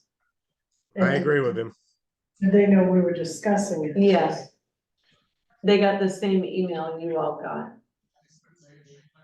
so do we want to take any action at this point, or we just want to leave it where it is? I leave it like it is. Until we have a Leave chance it, to talk about okay? it. Barbara? Leave it where it is? Yes, I'm fine to wait until after we hear from them. No, I said, do you want to sort of leave it where it is at this point? Yes. Okay. All right, is there anything else under other business? The community resilience partnership that I sent out to you, and I Oh. made the hard copy for you. This is something that Katie Cog is doing. It doesn't cost us anything, but they can help us in several different areas. She gave me a list, and there was one that stuck out at me. Implement strategies to encourage walking and biking. So I was thinking about our Lakes and Natural Resources Committee, Right. who are, I think, leaning towards working on trails and that sort of thing in town. And of course, that's for the comprehensive plan anyway, so.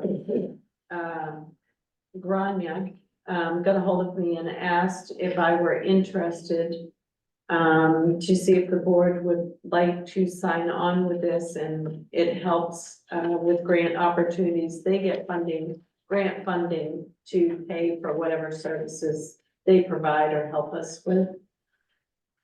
So there's no cost to us. Correct. That looks like for just the first year. The service provider will is funded through service provider grants in the community partnership for 1 year. That community. Because their work is funded through grants, federal. Okay.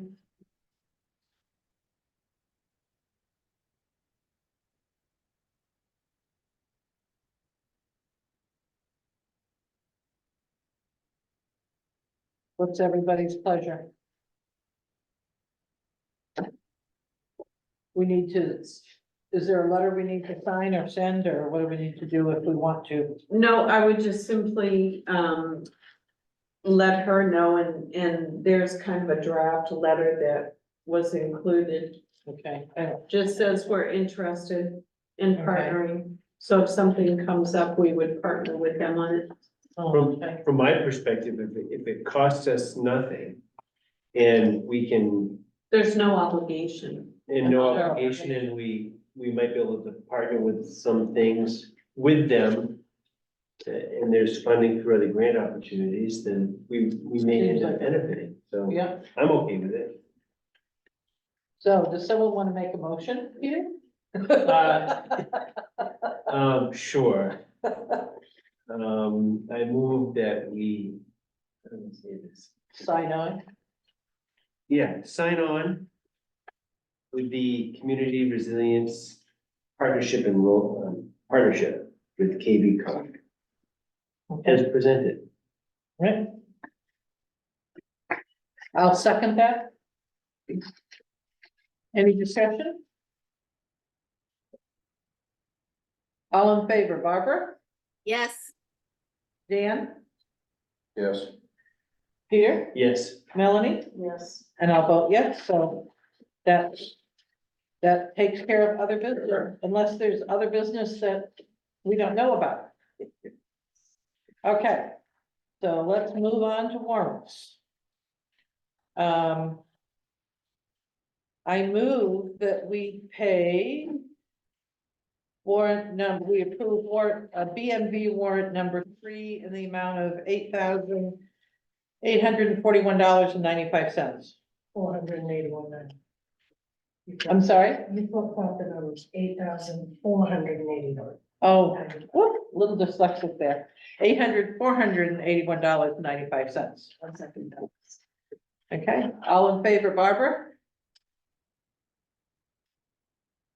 In favor? yes, of warrant sorry, number 3? yes. Yeah. Dan, yes. Peter, yes, Melanie, Yes. and I'll vote yes. I move we approve payroll warrant number 4 in the amount of $21,174.13. Second. All in favor? Barbara, Yes, Dan, Yes. Peter, yes, Melanie, Yes. and I'll vote yes. 5 approved. I move we approve AP warrant number 5 in the amount of $24,857. So it's been seconded, so, all in favor, Melanie, Yes. Peter, yes, Dan, Yes, Barbara, yes, and I'll vote yes. For 5 yeses, I move we approve BMV warrant number 6 in the amount of $13,317.02. Second. All in favor, Melanie, Yes. Peter, yes, Dan, yes, Barbara, yes, and I'll vote yes. I move we approve payroll warrant number 7 in the amount of $20,723.80. Second. All in favor, Barbara, yes, Dan, yes, Peter, yes, Melanie, Yes. and I'll vote yes. 5 in favor. I move we approve payroll warrant number 8 in the amount of $34,063.16. second, All in favor, Melanie? That one's open for discussion, correct? What? So, It's payroll warrant number 8, maybe it's on the table? hold on. No, it's number 9 on the table. No, sorry, I thought it was a different one. I thought it was AP warrant, payroll Payroll warrant. warrant. So the payroll warrant, yes. Yeah, payroll warrant number 8. Okay, yeah, Peter, yes, Dan, yes, Barbara, yes, and I'll vote yes. For 5 yeses, I move we approve BMV warrant number 9 in the amount of $7,798.45.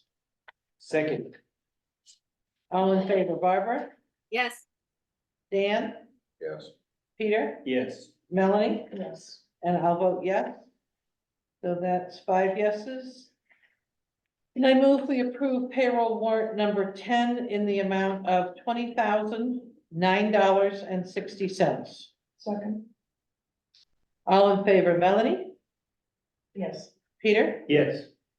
Dan, Yes. Barbara, yes, and I'll vote yes, so that's 5 yeses. And now we have the last one. I move we approve warrant, AP warrant 155 in the amount of $84,129.49. I second that. Okay, any discussion on payroll 155? Yes, warrant 155, right? The AP warrant AP warrant. 55. Did I say, oh, I'm sorry, AP warrant, yeah. Okay, so on page 3, I've got a question about monitor in the manager's office. It's a security monitor. Oh, that was the new security monitor that had. Security monitor. Oh, okay, So I had that James circled too, mentioned Melanie. it to so me. what is it? Is it like the ones that are in the front office? It will, yes, a monitor which will show the cameras so that I can It's see. a must be a multiplex, so it's multiplex. Oh, like a computer monitor, like in here, Right. that shows what Yeah. what the It's a- cameras are Right. looking at. Mhm. Okay. Yeah. Okay,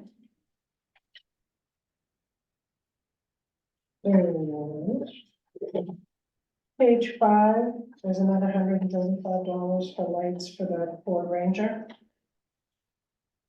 What are those? It's a rocker switch and wire.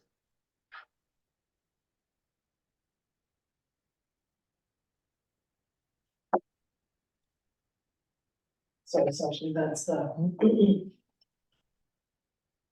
I'm just curious, freezer curtains, is that the plastic that's up in front of the recycles? Says freezer curtains and it's for the transfer station, I just assumed that, Probably. I'm like, Yeah. what if we have a freezer, but then I thought that plastic's probably what it is, yeah, Good call. yeah.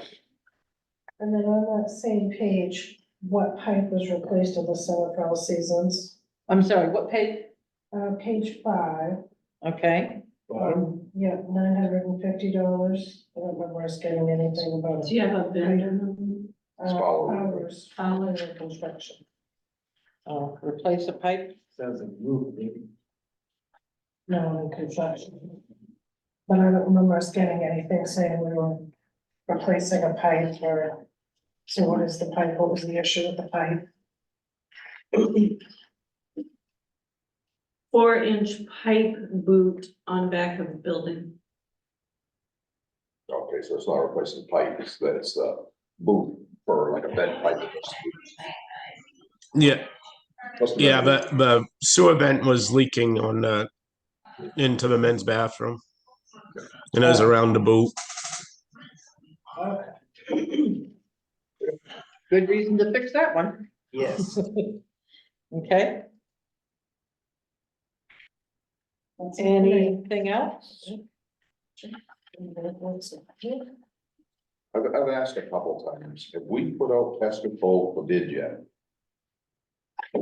We have a contract. Is it modern? Yeah, well, they've been doing it for a long time, I just can't remember, did we actually put it out for bid like we talked about? 'Cause No, you've requested it. I asked a couple times because Modern can be one of the most expensive companies out there, so.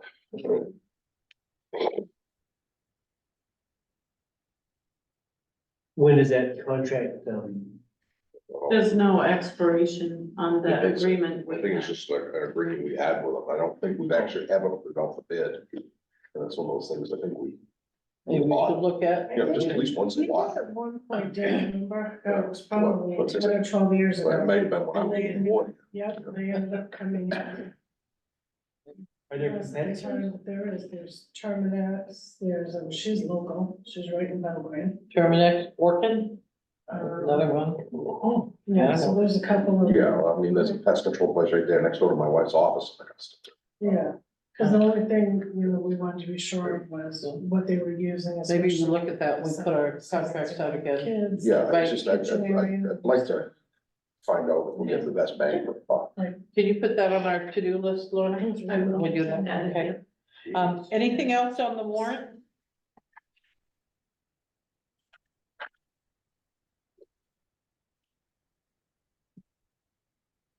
If there's, Barbara, do you have anything on the warrant?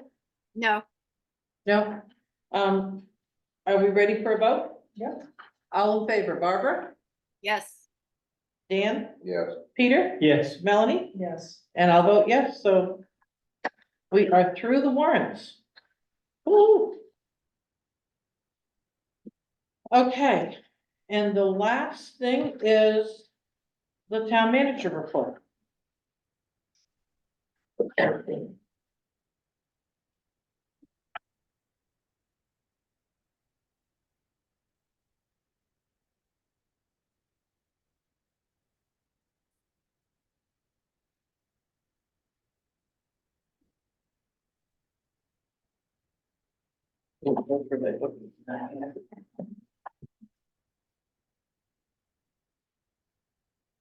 So Delta will attend the February 6th meeting to answer questions regarding the rate increase to municipalities.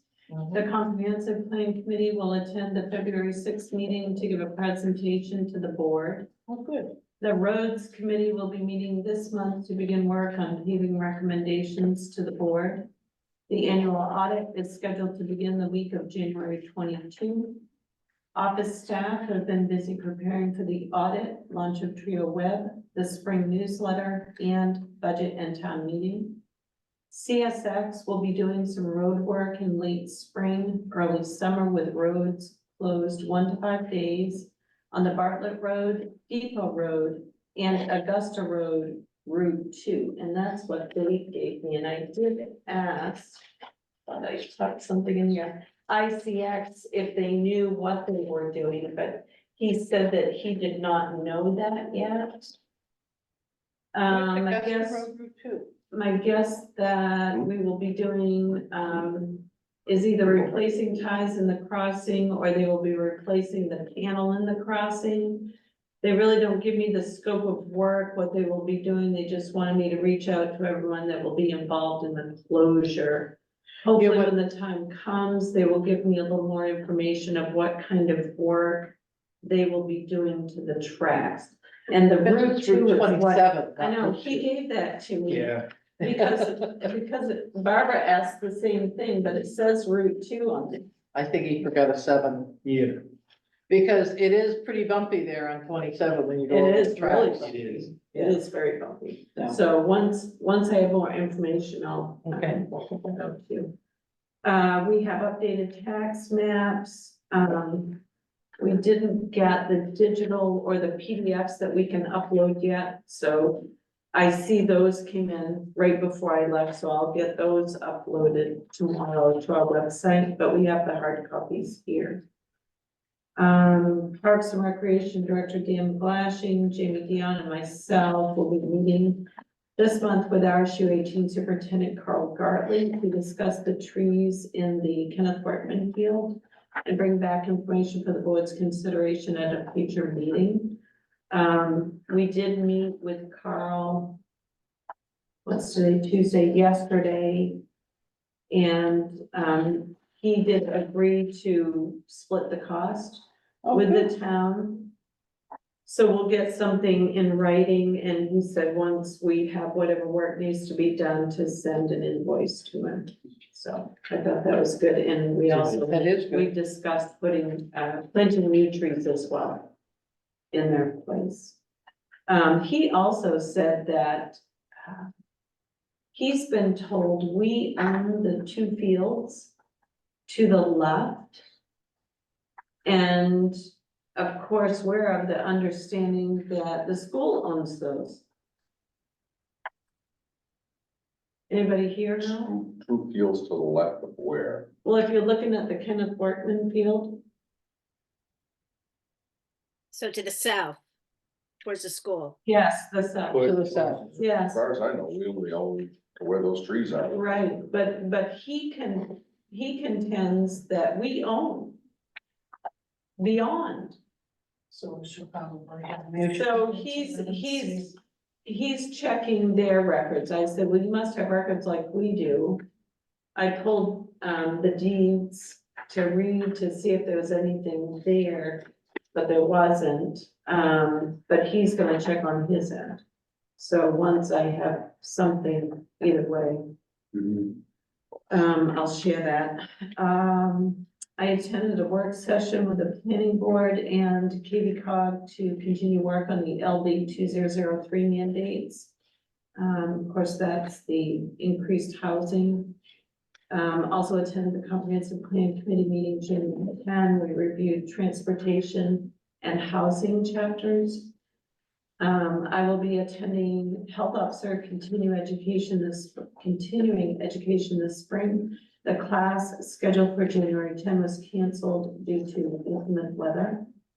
Water district updates from Dwight Dowdy Jr. of Maine DOT. We continue our work on the design aspects for the proposed water system in the Belgrade Triangle area. We should have some preliminary designs ready for review by the end of February. If all goes well, we hope to advertise in the spring with construction in the late summer or fall of 2024. We plan to reach out to the affected property owners in the near term to provide an update on our work and to have them reviewed, and if acceptable, sign an agreement to tie into the water supply. We will ensure you remain in the loop as we move this forward. With respect to the 2 well claims in Pinkham's Cove, we have concluded that drilling new wells on these properties are not viable options. Additionally, installation of treatment systems will be difficult given the size and design of the homes.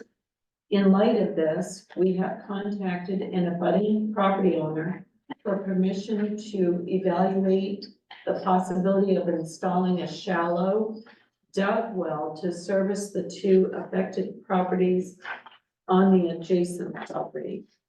Additionally, we have resolved well clean at 19 Depot Road. A new replacement well was installed and the old impacted well was properly abandoned. We are tallying the costs associated with this work and will send you an invoice for your half in the near term. Kennebec EMA did offer a NIMS compliance class. That was actually last night, January 22 in Winthrop. They will have more classes. Once they get a schedule, I'll have that and send it out. You probably do it anyway with the fire department. NIMS. And someone asked, what is NIMS? So the National Incident Management System is NIMS. It guides all levels of government, non-governmental organizations, and the private sector to work together to prevent, protect against, mitigate, respond to, and recover from incidents. NIMS provides stakeholders across the whole community with a shared vocabulary, systems and processes to successfully deliver the capabilities described in the National Preparedness System. NIMS defines operational systems that guide how personnel work together during incidents. Regina Coppins has graciously offered to begin planning for the annual candidate forum, which will be held sometime in February. We did set the date. It's February, I believe it's the 12th at 6:30. She went back and forth between the 12th and the 13th. I'll make a note to send that out to you. Carol, do you know? Do you know the specific date? It's either the 12th or the 13th. I've got it on the calendar. Okay. During the select board budget meeting, January 8th, the question of what is LRAP, Local Roads Assistance Program, came up. This is included in the Public Works warrant article as an offset to the budget. Peter Coughlin, Director of Maine Local Roads Center, graciously provided a quick summary. Simply put, It's 9% of the highway budget of DOT. Last year, about 25 million comes from gas tax money.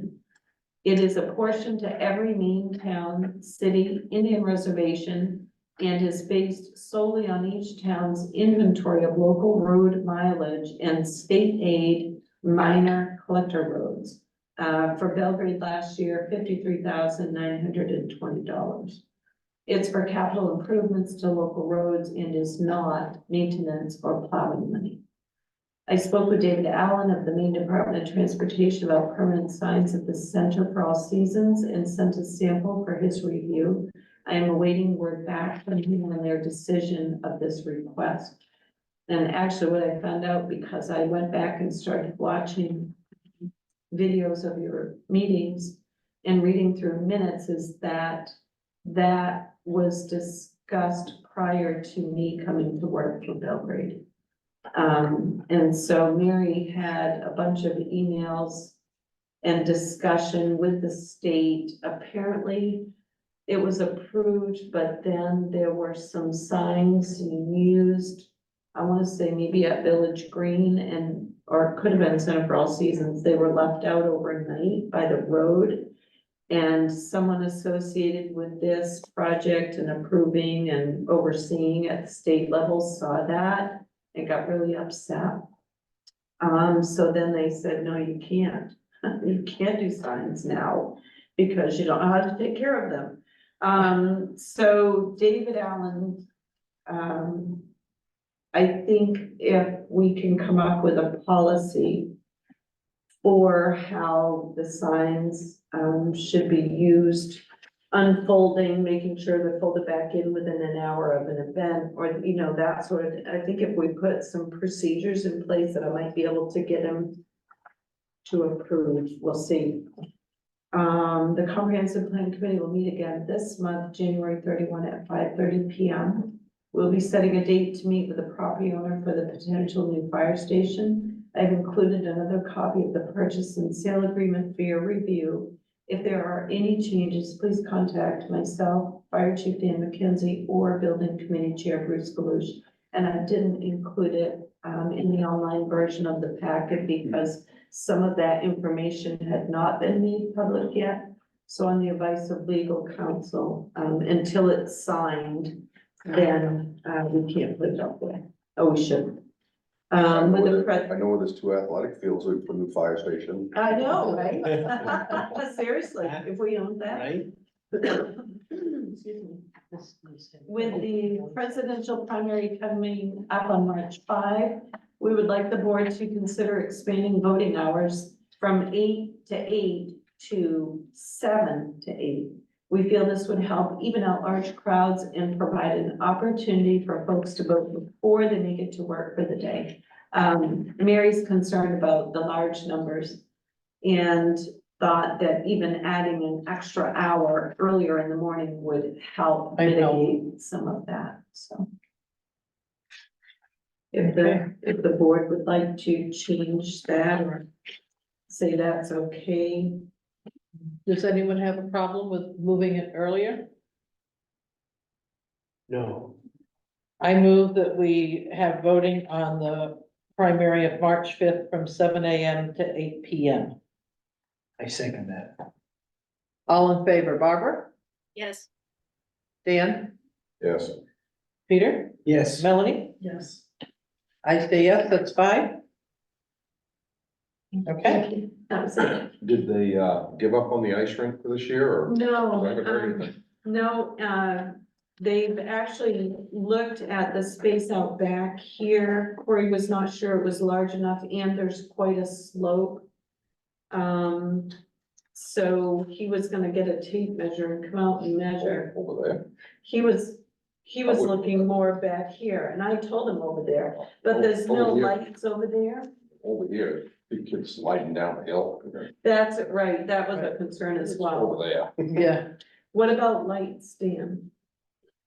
This year, they throw some temporary lights up there. Okay, I'll tell him, I'll make a note. I thought they were bound to determine they were gonna put it on the ball field. They were, but then there was some discussion about, ruining the field and Yeah. like that, so. Yeah. That's a Could be done concern. here, flat, just at the end of that parking lot where it's all flat. Yeah, I think that's a good spot for it. yeah. Me too. What's this all Carl Bartley, who had open bypass He looks surgery. really good. Does he? too. I bet. Yeah, he's He had lost bypass a little bit surgery. of This is weight card and, telling he's feeling. he seems to be in very good spirits and he seemed very energetic too. Well, if So he that had was a good. quadruple, did he have a quadruple? He had a quadruple, so if all of a sudden he's getting blood flow and you had a quadruple, that's a big, it's a big bounce to your Yep. step, so good for him. Yep. Oh, and this side. Okay, that takes us through the meeting, so the next thing, Barbara, do you want to talk about executive session? Or? The sense is we have, some issues that need to be talked about in executive session, but, I personally would like to have everyone here instead of people remote and trying to do it remote. So my suggestion, is that we maybe have a special meeting next Monday night or Wednesday night, we've got other meetings here, to strictly do, the personnel issues in executive session. So Barbara, I turn it over to you. Is that where you're? Yeah, I mean, it's already almost 10 o'clock, so I think to try to do anything from the executive session now is kind of late. Yeah. But I would suggest that we try to set one night next week that works for everybody. You'll be back for Monday night? Yep. We did Monday. I can do Monday. I can't do Tuesday. I think next week I can do anything but Tuesday. Melanie, what works for We you? can take my thing out tonight, I'm fine with that. Monday's fine? No, I Okay. said we can take my thing out tonight. Should take more than a couple of minutes. And then we can do the other ones next week. You're not available Tuesday. Is that what you said, Carol? She's asking if you're available next Tuesday. I am not available next Tuesday. Cause I'm looking at the 29th is Monday, Yeah. correct? And so on, and the first is Thursday, so I'm just, so I can be available to answer your question. You said Melanie, 29th you can do, or you I have cannot? to work, Oh, so. so how about 31st? Wednesday, can Wednesday work? Wednesday, we have, We have comprehensive plan At 5:30. at 5:30 and the fire department at 6:30. I mean, I can slide out of the fire department meeting. They can meet without me. The comp plan, the last meeting of the comp plan went for more than an hour. Usually they try to keep them to an hour, but the last one went, what, Lorna, about an hour and 20 minutes? Yeah, almost an hour. and a So you'd half. have to do 7 o'clock if you did So we'd that have to do night. 7 o'clock on Wednesday. Dan, what about what looks good for you? With me, it's usually hit or miss, so I couldn't tell you. Okay, but you don't have any. I don't have anything on the calendar right now. Okay, all That right. doesn't mean I won't be stuck at the state until whenever. Yeah, no, I understand. So. So what do we Monday, wanna- Monday's not good for everybody? Melanie, you had Melanie, a yeah. conflict, right? I work, so as long as it's, I can't be here for 6 o'clock. Could you be here for 7? 6 or 7? If we're just doing the executive session, it wouldn't have to start at 6 o'clock. Yeah, and hopefully we can move through it fairly quickly. So Monday it's good. If 7? that, 7. 7 give you plenty of time, Melanie? Yeah. and I- Okay. I have a work meeting. All right, so let's do January 29th at 7. 7. And Melanie wants to do hers tonight, so. Yep, absolutely, Suzanne. I'm gonna keep waiting. Okay.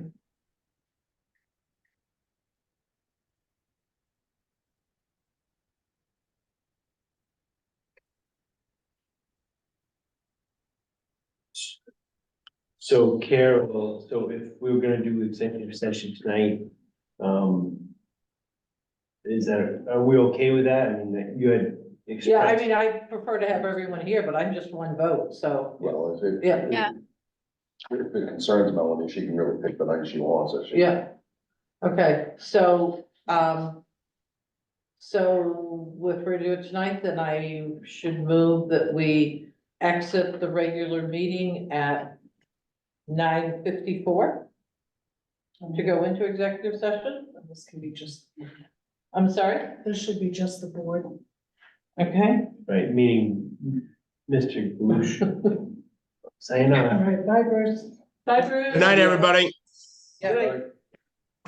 you had a motion to exit, is Yes, that correct? yeah, I'll second that. second, all in favor, Melanie, Yes.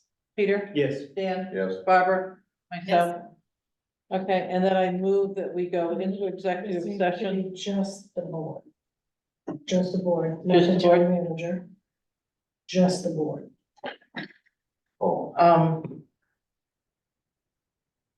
Okay, that's it. So what you want me to do with this? Make a motion to re-enter the select board meeting at 10:38 PM. second, All in favor, Barbara, Yes. Dan, yes. Peter, yes, Melanie, Yes.